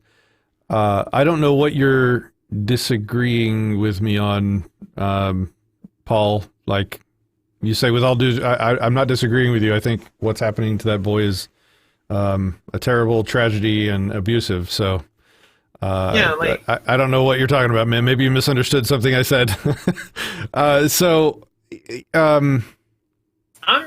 What I mean, like, isn't even the process, even assuming that there's no chance of sterility from puberty blockers, isn't, like, there's got to be, I can't imagine there not being harm coming from delaying someone's puberty from, you know, 11, 12, 13, whenever that normally starts, until 16, 17. Like, what happens to 6 years of development? Like, I mean, okay, how can you turn out physiologically well after that drastic of a change? Okay, so one of the biggest things for me, because I'm going to speak on my behalf, because, you know, I don't speak for that kid. I don't speak for that kid. I don't know the family. I don't know the kid. I can't speak for him. You know, I don't know if they're trans or not, because I don't know. Okay, so there's that. But on my behalf, for me, I wish I would have had puberty blockers. I actually do, because I wouldn't have grown into my male body as much. Now, estrogen and HRT, you know, it does help. It does alter your body, but I'm never going to, you know, be without a lot of the male features that I've gotten over the years. Right. Versus if I was on puberty blockers. Like, there's tons of legitimately transgendered people that wish they would have blocked their puberty. And I understand why. It's because, yeah, good luck passing when you've had 5 o'clock shadow in a couple of hours after you shave. I understand that. I guess my question or challenge is, and maybe I don't know if you agree or disagree or whatever, but, like, is there ever a situation in which you would want to give, like, in which it would be ethical to modify someone, you know, under the age of 16, 17? Like at that age, their frontal lobe is, you know, even at 16, their frontal lobe is still damn near 8 years away from being fully formed. Like, how on earth could you justify intervening into someone's physiology at any age less than 16, let's say, when you're starting to get some sentience involved in their person? Like, is there even a case that could be made? Because I would right now argue that I can't make that case. I think, like, if you have these feelings to the degree that you want to modify your body, well, you need to wait until, you know, you're sentient and you're aware enough of yourself to be able to make that decision on your own. Because like I said, there is no test. I can't give you a blood test and find out the state of your transgenderedness. Like, it's a feeling, and your feelings literally change about 100 times from the age 7 till 27, you know, whatever. So it just seems wildly reckless and irresponsible, and I would probably argue abusive to make a choice based on someone's feelings. That, like, it's literally a feelings-based decision. That your child is feeling a certain way. I can't see that justifying a physiological modification, because you can't really know how they're feeling, and they can't even really understand how they're feeling at these ages. What are your thoughts on that? All right. So again, it all goes back to being transgendered. You know, it's like, for me, I actually do want, I would want to be on puberty blockers, and then when I turn 16, I'd want to hit estrogen, like, immediately. I wish I did. But it's so rare that there's trans kids that normally the people who say their kids are trans, or just the families, are telling the kid that they are trans. Oh, God. Did you feel that? That was the band hammer hitting me again. Yeah, there it is. There it is. I didn't say that. Yeah, I'll say it. I'm done. I'm done with these authoritarians. I'm done with it. I'm done walking on eggshells. It's like, but so, like, because there's no way to tell the difference between a legitimate trans child. Those words hurt my mouth. Right. and I don't know if I'm just being honest. So because there's no way to tell if it's legitimate or illegitimate, and because we can't even trust the licensed professionals with making that determination, I mean, I just can't. I can't justify that. I don't know. That just seems abusive. See, I can justify it, but, you know, because I feel bad for legitimately trans people. Yeah. And trans kids that are suffering through dysphoria. I mean, there are kids that do suffer through dysphoria, especially middle school. Middle school is where it hits you. It hit me hard in middle school. Wow. But, and then high school, I kind of just became kind of a, you know, just a pissed off goth kid that just wanted to be left the hell alone. You know, because I didn't know what to do with my problems. So, well, I was a pissed off banger kid for different reasons. Yeah, I was the chain wallet, Jinko baggy jeans, long hair, head banging. You know, yes. You know. Oh, hopefully, there's no photos in existence for that. No, I still have trip pants, and I still want to get my piercings and stuff like that. That's why I'm in the career field that I'm in. But the truth is, though, is that, like, these kids do suffer, and it's a damn shame that they actually can't get any legitimate help. I mean, so it has to be hopelessly overdiagnosed right now. That's the fear. Like, yeah. I mean, again, like I said before, you know, if you conditioning and grooming your children is child abuse, you know. Can I ask a very personal question? And I want you to know that you have no expectation. You do not have to answer it. Yeah, you can go for it. To what degree do you think, like, childhood abuse or damage affected or affects the prevalence of this condition of transgenderism?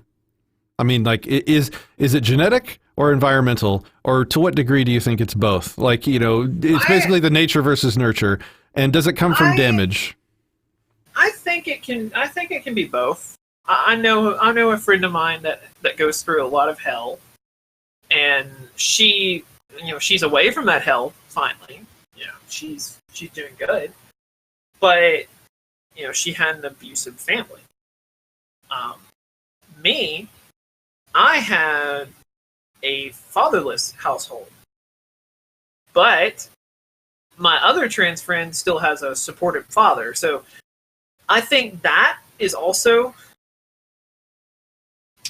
like, you know, kind of grasping at straws. But I think that trauma can affect that. But it's just too hard to tell. And again, it goes back to what I said in the beginning. It's probably different for each person. Like some, it's probably genetic. Others, it's probably environment and some mixture. Okay, so I have a long list of questions to kind of head towards the end of this episode. As I'm asking these questions, guys in the comments, if you have any questions, this is your opportunity to ask what is seeming to be a pretty level-headed trans person just about anything that you'd like. I called you she. God, see, I feel insane. What happened? I'm losing it. So let's go to the questions. So I have questions from different groups of people. I have some questions from our Discord users. I have questions that a ladies group, some ladies gave me from the perspective of biological women.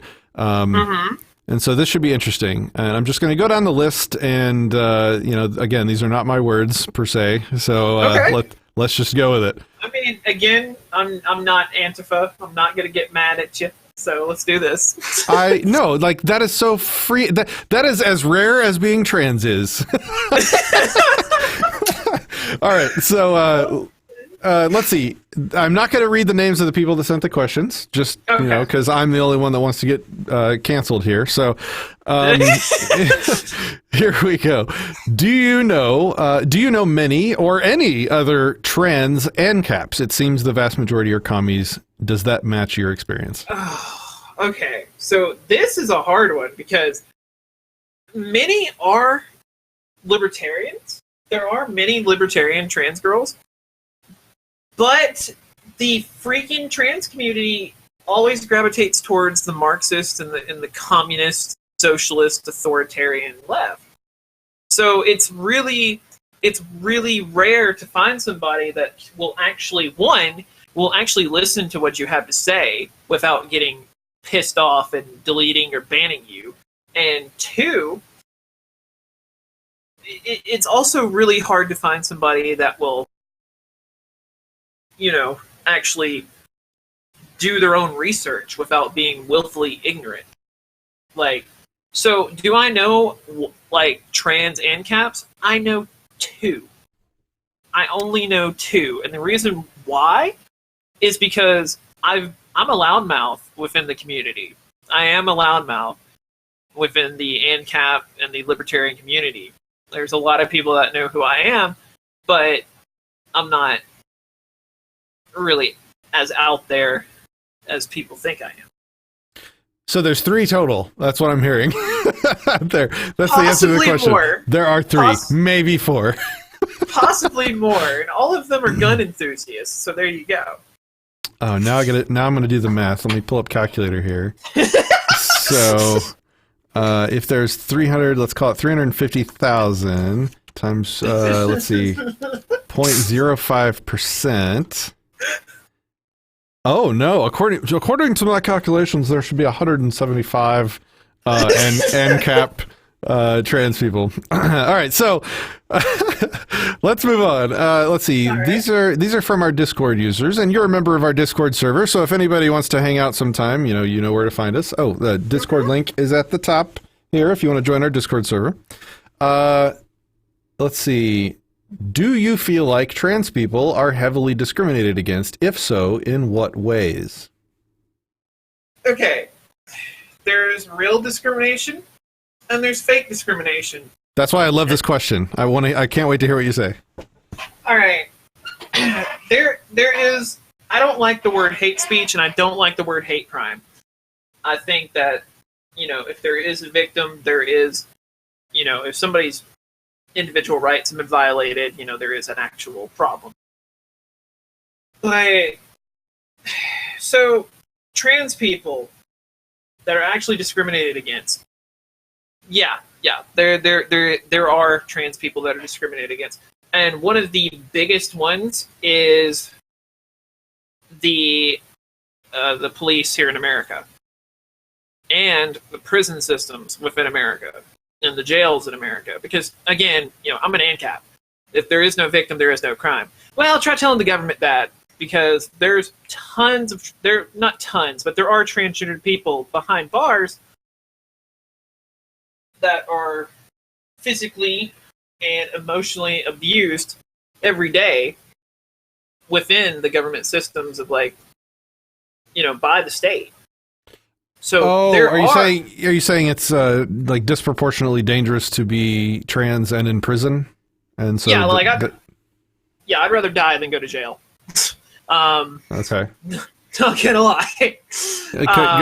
I'm totally ignorant. Like, can you break it down for me? Why is it more dangerous? What's the risk?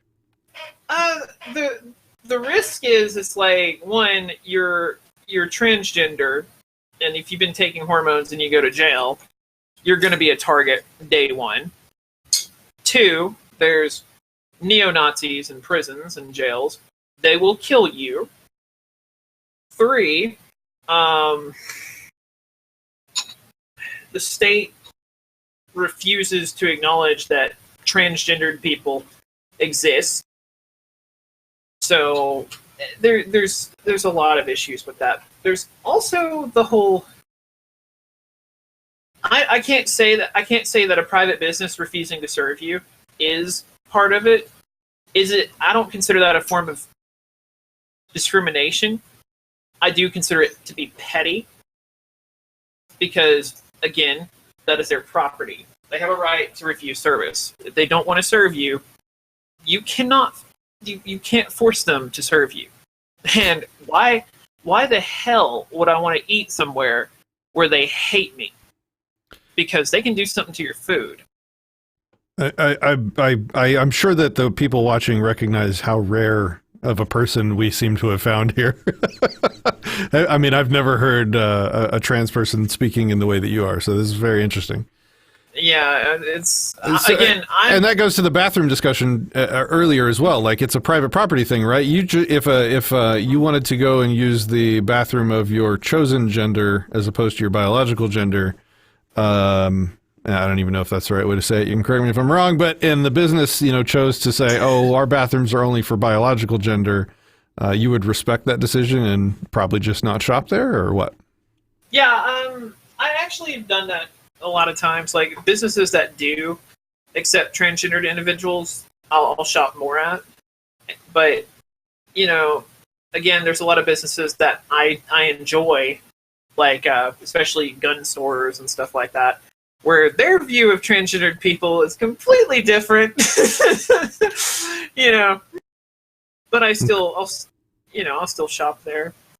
That makes sense. But I would rather shop somewhere that accepts transgender people. But the problem is, though, is that the definition of what is acceptable in the trans community keeps changing daily, to the point where we're getting to the point of people who just want to wear a dress and have a beard and go into the women's restroom and expect people to accept that. I mean, I'm sorry, you're an individual, and that is your right to wear whatever you want and present how you want, but no one else is going to accept that. And I mean, I appreciate that you leave it to the property owner to make those decisions, and that you're voting with your wallet in those ways, and that's exactly how it's supposed to work. That's the ethical way for it to work, is that everybody gets to associate with who they want, and that goes for them as well as you with your money. So that's awesome, and never before heard on the internet, I think. I mean, I'm a censored voice within the community. There's so many people that ban me. Censored. Talk about that. What do you mean censored? Censored. So trans people are censored. Like, people that disagree with the group or the groupthink are always censored. They're always banned. They're always unwelcome. There's many groups, transgender groups that I've joined, that the minute you question anything, it sends up a red flag to them that they're like, oh, this person's going to be in trouble. And then they just, they do their average, crap where they just start laugh reacting or every single thing you say. And then just eventually it turns into, well, you're not welcome here. So bye. Of course I have, I've dealt with that so many times. So let me ask it this way. So the number of like Facebook groups and let's quote unquote communities that you've joined, how many of them can you voice your opinion in? None. Okay. Absolutely none. Because on top of being transgender, I'm also an anarcho-capitalist. And because of that, I am hated by literally everybody. The minute I can talk to trans people, but the minute they find out I'm a capitalist, oh hell, it's over. I'm an Uncle Tom. I'm a bootlicker. I believe in exploiting people, and it's just all of this absurd nonsense where it's easily refuted arguments that I've refuted for years. I've refuted so much that I'm just so tired of arguing with people. So you mean that they aren't actually interested in helping marginalized communities? They're interested in creating what I would think they are is it seems like it's more of a cult than it is a community. You're not an individual. You're part of their machine. Interesting. Yeah, I mean, I think we all kind of recognize this. It's very rare to see somebody that fits in that particular label saying that. So that's yes. And they just, for me, I'm a very, very, very rare voice in the community because, again, I'm transgender, but I'm not a communist. I'm not a socialist. So because of that, it's hell even talking to people or even trying to make friends with transgender people because they're so just hostile towards any thoughts or beliefs that people that challenge their views. Face Value says, I've smoked like 3 blunts while watching this. Well, I'm glad that you're getting some entertainment, sir. Let's see. Paul says, Scots wear a kilt, but still know they are men. Yeah, okay. Attack Helicopter says, I have a kilt, by the way. I used to go to Ren fairs quite a bit, and I was a Scot. Attack Helicopter Cat, this has been a really decent interview so far. Yeah, appreciate it. Face Value agrees. Thank you, guys. Okay, so let's continue on. Okay. That was a really informative answer to that question, so well done. Do you personally think that you should be in the same restroom as my daughter? We kind of already asked that. So we have a guy, and he's asking if you think you should be in the same restroom as his daughter. I think that I'm an individual. It's like if I'm passing as a female, I should be able to use the bathroom. I don't think, and no offense, but I don't think it's really any of your business that when I go into the bathroom and use it, I don't think that really concerns you, unless it is your property. Yeah, so I think the answer that you gave is basically, it's up to the property owner. And so, if that's an issue for you, then don't let your kids use bathrooms on property that is okay with, I guess, you using their bathroom. But your kids aren't any safer inside the male's bathroom either. We covered that, but it's true.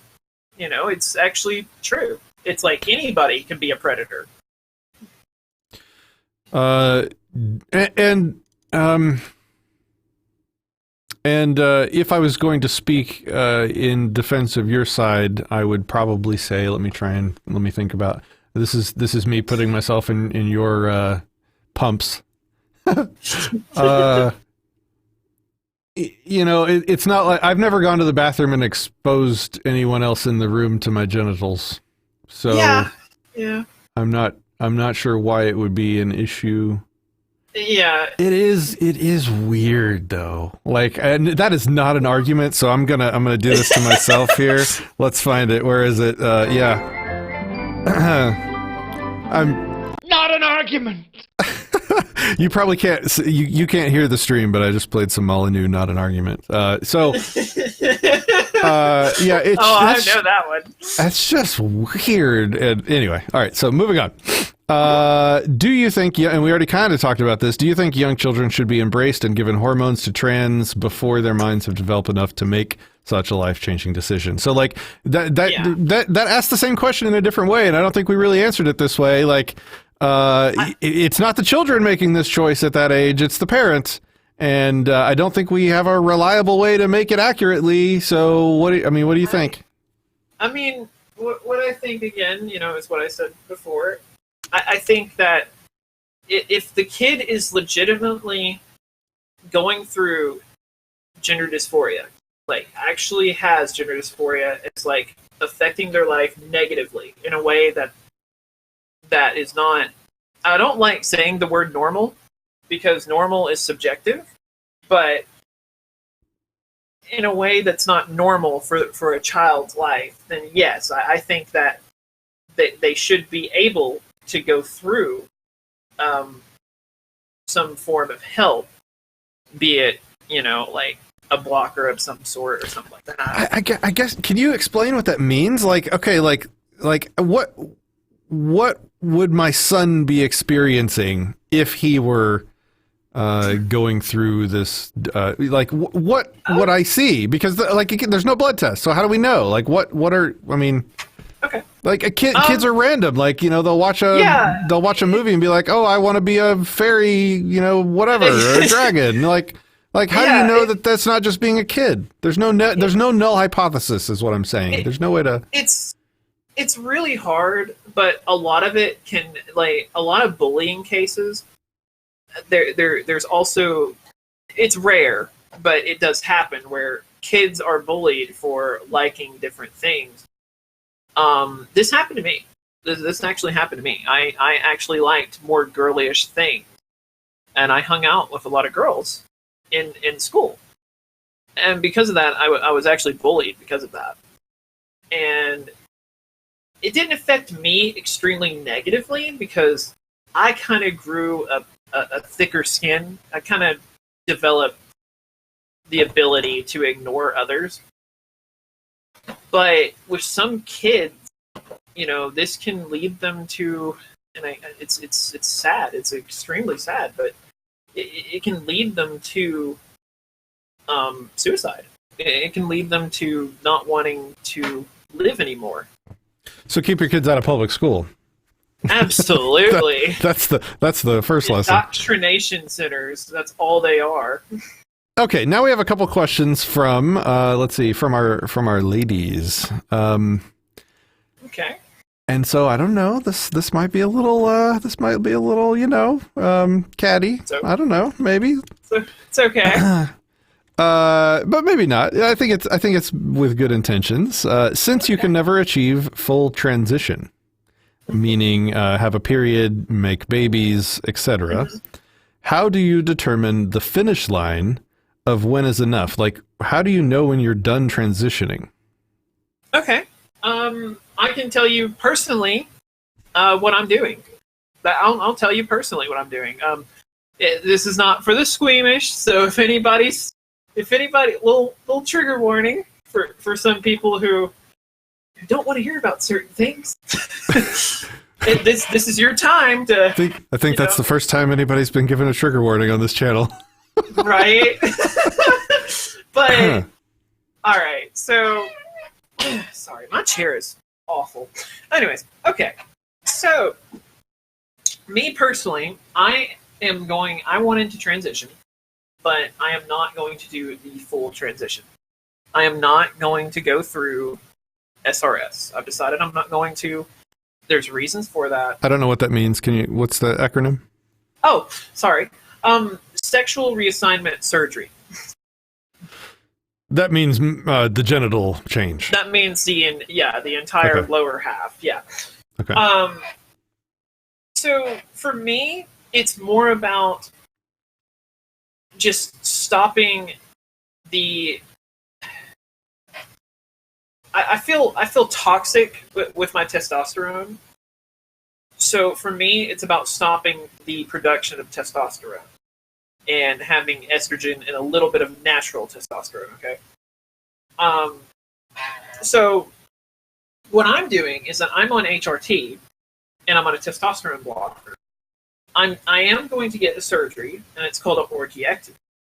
An orchiectomy is where and I worked in a veterinary field for a very long time, and I've seen surgeries and stuff like that. But an orchiectomy is literally being neutered. I don't know why you're laughing. That sounds terrible. I know. I'm weird. But no.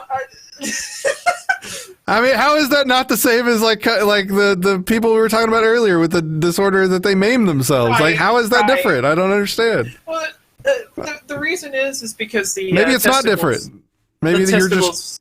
Sorry, go ahead. Yeah, no, you're fine.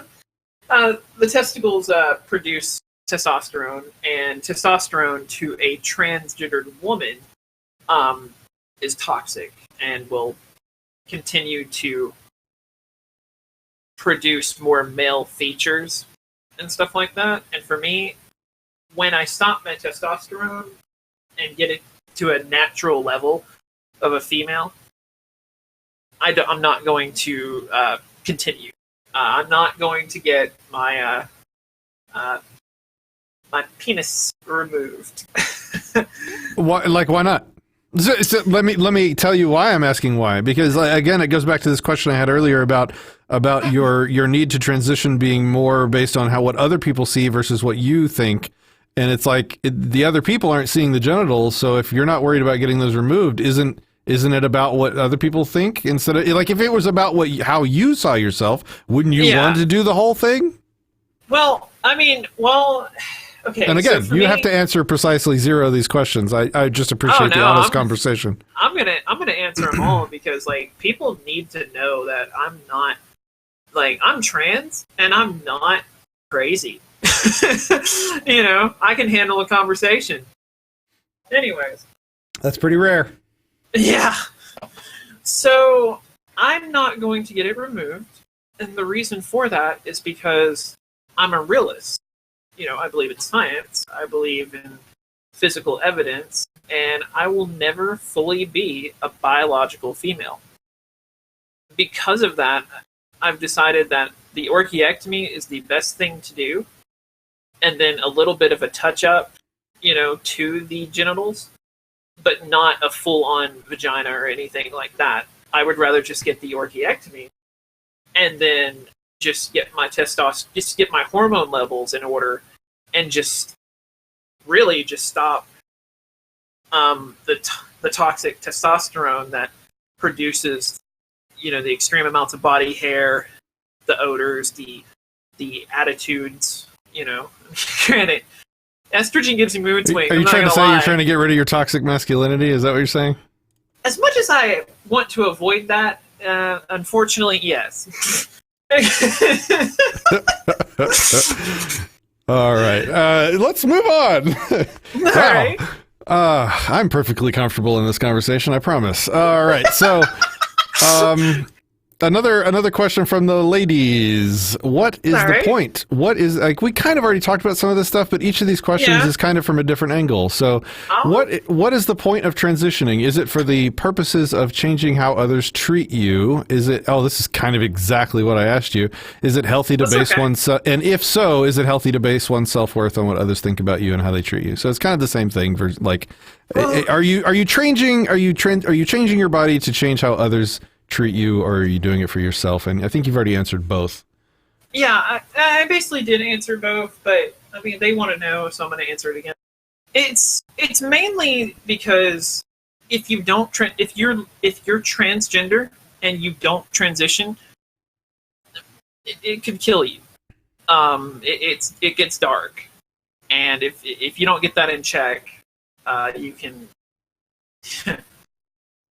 You might not be, because it's awful. it's a terrible thing. It is just waking up in the morning and walking into the bathroom, and if you see yourself in the mirror, your brain's just like, well, your day's ruined, buddy. So, yeah, I'm sorry. That must be terrible. I mean, that's got to be absolutely terrible. I mean, there's many mornings and many nights where I go into the bathroom and I'm just going there to use the bathroom, and it's like I look in the mirror and I start crying. And it's over the years, it builds up and builds up to the point of, okay, you're either going to transition or you're going to, unfortunately, do something that you and your family will regret. I mean, I'm deeply sorry. That is. I mean, I literally can't imagine what that's like. So, I just want to say that before we go any further. That's got to be terrible. And it would be insane to not believe people when they tell you what Allie just told us. Like, it is certainly within the realm of plausibility that some people have a condition where that is the case for them. Like, there's way more crazy disorders out there than that one, and so yeah. I can't not believe those kind of statements. And because we have to agree that does exist somewhere for some people. I mean, imagine how tragic and how difficult that must be to actually have that experience of waking up and like literally hating your physical self every day. So I mean, I can imagine also, disorders that are like, you want to blind yourself or cut your leg off or, do transitioning. Like, we don't have the technology to sort of reprogram brains. There is no treatment for this stuff. So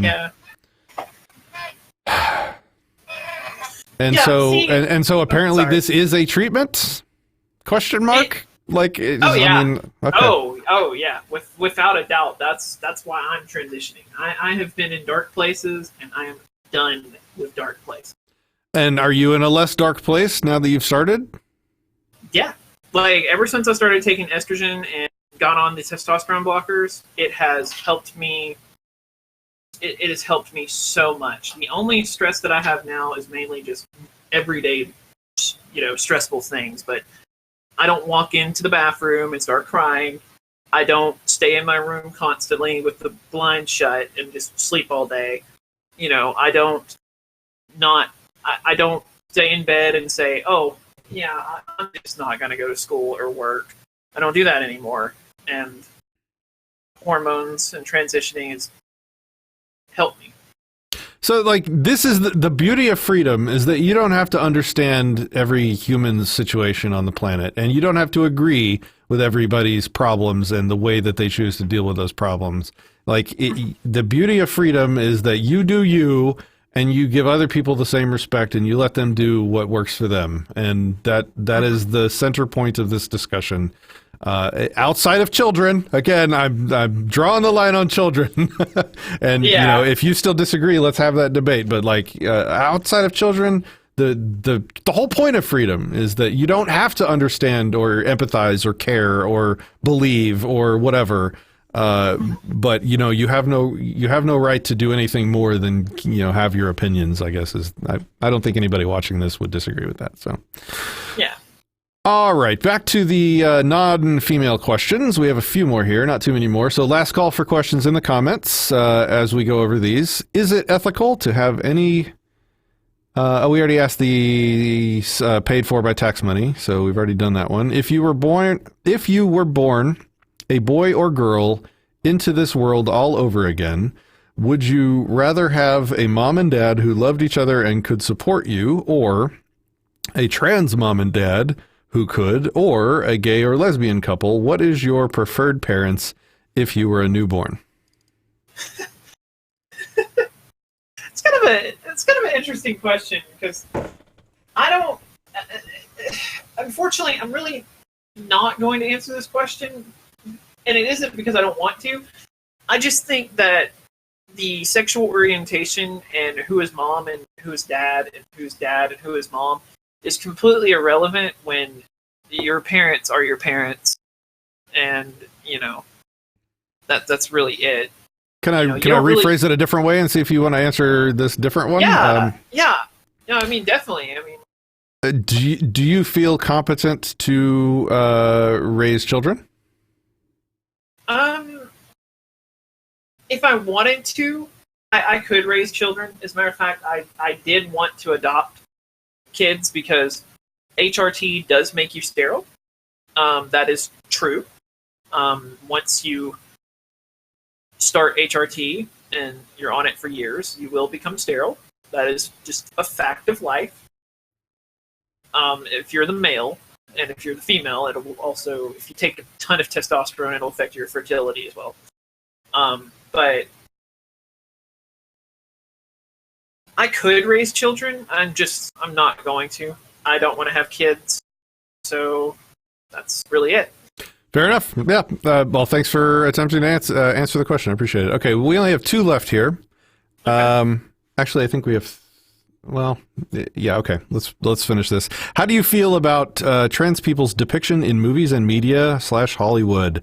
It seems they are always sort of over the top label-based characters, or like tokenized label-based characters. Do you think the way they are portrayed is a good thing? Et cetera, et cetera? Okay. Yes. Okay. This is a good one. This is a good question. I'm telling you, I got some good questions. Yeah. Yeah. So when I see transgendered people or LGBT anything in movies, it's always just like either the stereotypical,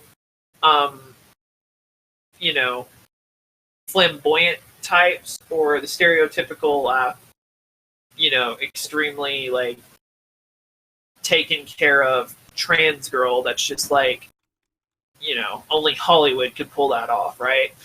And it really just, it's not reality. And I understand, well, it's Hollywood, but a lot of it is pushing an agenda. And as a matter of fact, and this is my honest opinion here, and my actual, basically my actual response to these problems is when you make something like transgendered people in a show, and they're just perfect, right? You're not helping trans people. You're helping you're basically adding fuel to gender dysphoria. Because a lot of us are never going to look like women. And it stings. Oh, when you mean when they're perfect, you mean they pass? They're passing? Whatever you said? Yeah, when they basically pass because they're Hollywood. I see. Okay. It's like, it does a number on dysphoria. I have a friend of mine who I'm not going to name, but they watch things and their dysphoria kicks in, and they're like, I can't watch this. I'm going to have to go. So it's not good. Now, are you going to hear this from the progressive, left-wing, media and all that stuff? Absolutely not. We're giving you everything. We've taken you under our wing. You have to be us. You owe us. No, you've made things worse. Okay. All right. I appreciate that answer. We had somebody in Discord ask a question.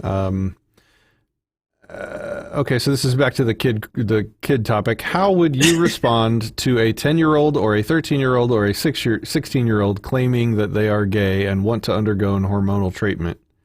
Did you mean gay or trans? You mean trans? Yeah. Does it even make sense at that age? Could a child know that? So everybody's super focused on the kid thing because that's the hot topic, with the Dallas case. So. Believe me, it's not helped. It's not helped me at all. I will say that.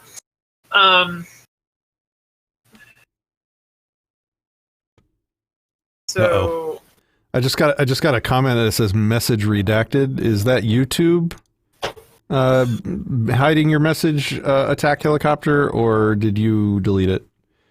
If it's YouTube, post it maybe in Discord. I don't know if we're getting censored here. Yeah, go ahead and answer that while I look for his comment, please. I'll always assume you're being censored because I'm so used to it. But anyways, I'm not used to it. Oh, I'm extremely used to it. I love my dissenter and my BitChute and my mines and my my key. I mean, I think I said she again. Look at me go. I'm just a progressive now. Woo. So I mean, brave. What'd you say? I said stunning and brave. Oh Jesus, Allie kind of already spoke to this. Allie says that they would have wished that they had been put on the puberty blockers until they were 16 or so, and then start the hormone treatment. So there's the hormone blockers, which supposedly delay. They have a lower chance of making the person sterile, but they put off sort of the decision. And a thing I saw in Crowder, maybe you can respond to this if you even know. I saw Louder with Crowder, who's a Republican dude. So I'll take his statistics with a grain of salt until I've looked them up myself. So you can disagree if you want. Certainly, the statistic he said in a recent show was that. Let me make sure I get this right. It's like 70 to 85% of people that are not given the hormone blockers grow up to not be trans and maybe just turn out to be gay or something like that. And then the people that do go on the blockers at a young age, almost 100% go on to be trans, and also, in doing so, gain that, he said a 19 times higher rate of suicide. Do you want to respond to any of that? Is that real statistics? Yeah. What do you think? Okay, so this is, again, there's like so many factors in this because the amount of trans kids it's just not enough, okay, for this to be relevant, unfortunately. Well, fortunately, actually, because I don't wish this on anybody. But basically, I wish I would have gotten, earlier. I wish I would have transitioned earlier, But what's going on now, what Crowder's, basically said, is that, now, those studies and stuff like that, well, a lot of those studies have to do with, of course, the people who aren't trans finding that out later on and unfortunately either ending their life or, having a ruined life, because they did something they can't take back. So it's one of those things where it's like, I don't think it's relevant for trans kids because it's so rare for kids to be trans. It's incredibly rare. So there's no way of telling, I guess is what I'm trying to say. Okay. So I have reached the last question, and I think it's a pretty cool one. Or at least a pretty interesting one. So I'm looking forward to your answer. Guys, if you have any questions, now's your last chance, and then we're going to call the stream. So I appreciate you guys watching in advance. The question is, how do you handle dates? Do you tell them right away? Well, yeah. This is a good one. Yeah. This is a good one. Yes. Yeah, I prefer dating websites that actually allow me to say that, yes, I am transgender.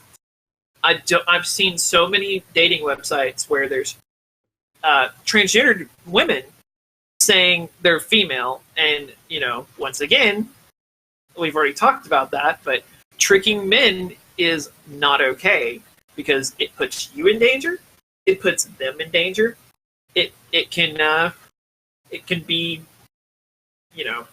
it's just not okay. It's good to be honest, because if you're trying to get in a relationship anyways, it already says enough about your character if you're not going to be honest with the person that you're getting in a relationship with. Ding, ding, ding, ding. Yes, I agree. All right. Attack helicopter. I think you probably typed that message. I don't see any. I didn't do it, certainly. So if you were saying something and YouTube did that, let me know somewhere else. But I think you typed that. So, all right, Allie. Wow, I think this was a pretty epic show that I've never seen anybody do before. So this will probably be the last video on my channel. Yeah, because we're not allowed to make these videos. The ANCAP transgendered girl who is so tired of all the the left-wing Marxist extremist authoritarian propaganda and just control freak nature that, I mean, the minute you find somebody that can actually handle questions in a conversation, you're just it's kind of revolutionary. I mean, I just appreciate the opportunity to have the talk, because I've never gotten this opportunity before. Like, you don't get it. And so I hope the people watching at least can appreciate the fact that we had the talk. Like, agree, disagree, whatever your opinions are, at least we got to have the talk. Like, that is just, it shouldn't be amazing, but in this day and age, for whatever reason, it's amazing. So, Allie, I appreciate it. You made it possible. So thank you very much. I appreciate being on here. All right, guys. Thanks for watching. We might be streaming some video games later tonight. I think there's a video game coming out that I think it's like a public alpha that we might have special access to. So if you're following us on the gaming streaming platforms, that is Twitch, DLive, and Mixer, then you'll be able to see us maybe live streaming some video games later tonight. Aside from that, I think we're going to end the stream here. Guys, thanks for your questions. And I want to thank all the people that, in the comments and offline previously took time to give me some pretty thoughtful questions instead of trolling and whatnot. And I think you really helped make this conversation way more productive. So thank you for that. And again, thanks, Allie, for being on the show. Thank you. All right, guys. Until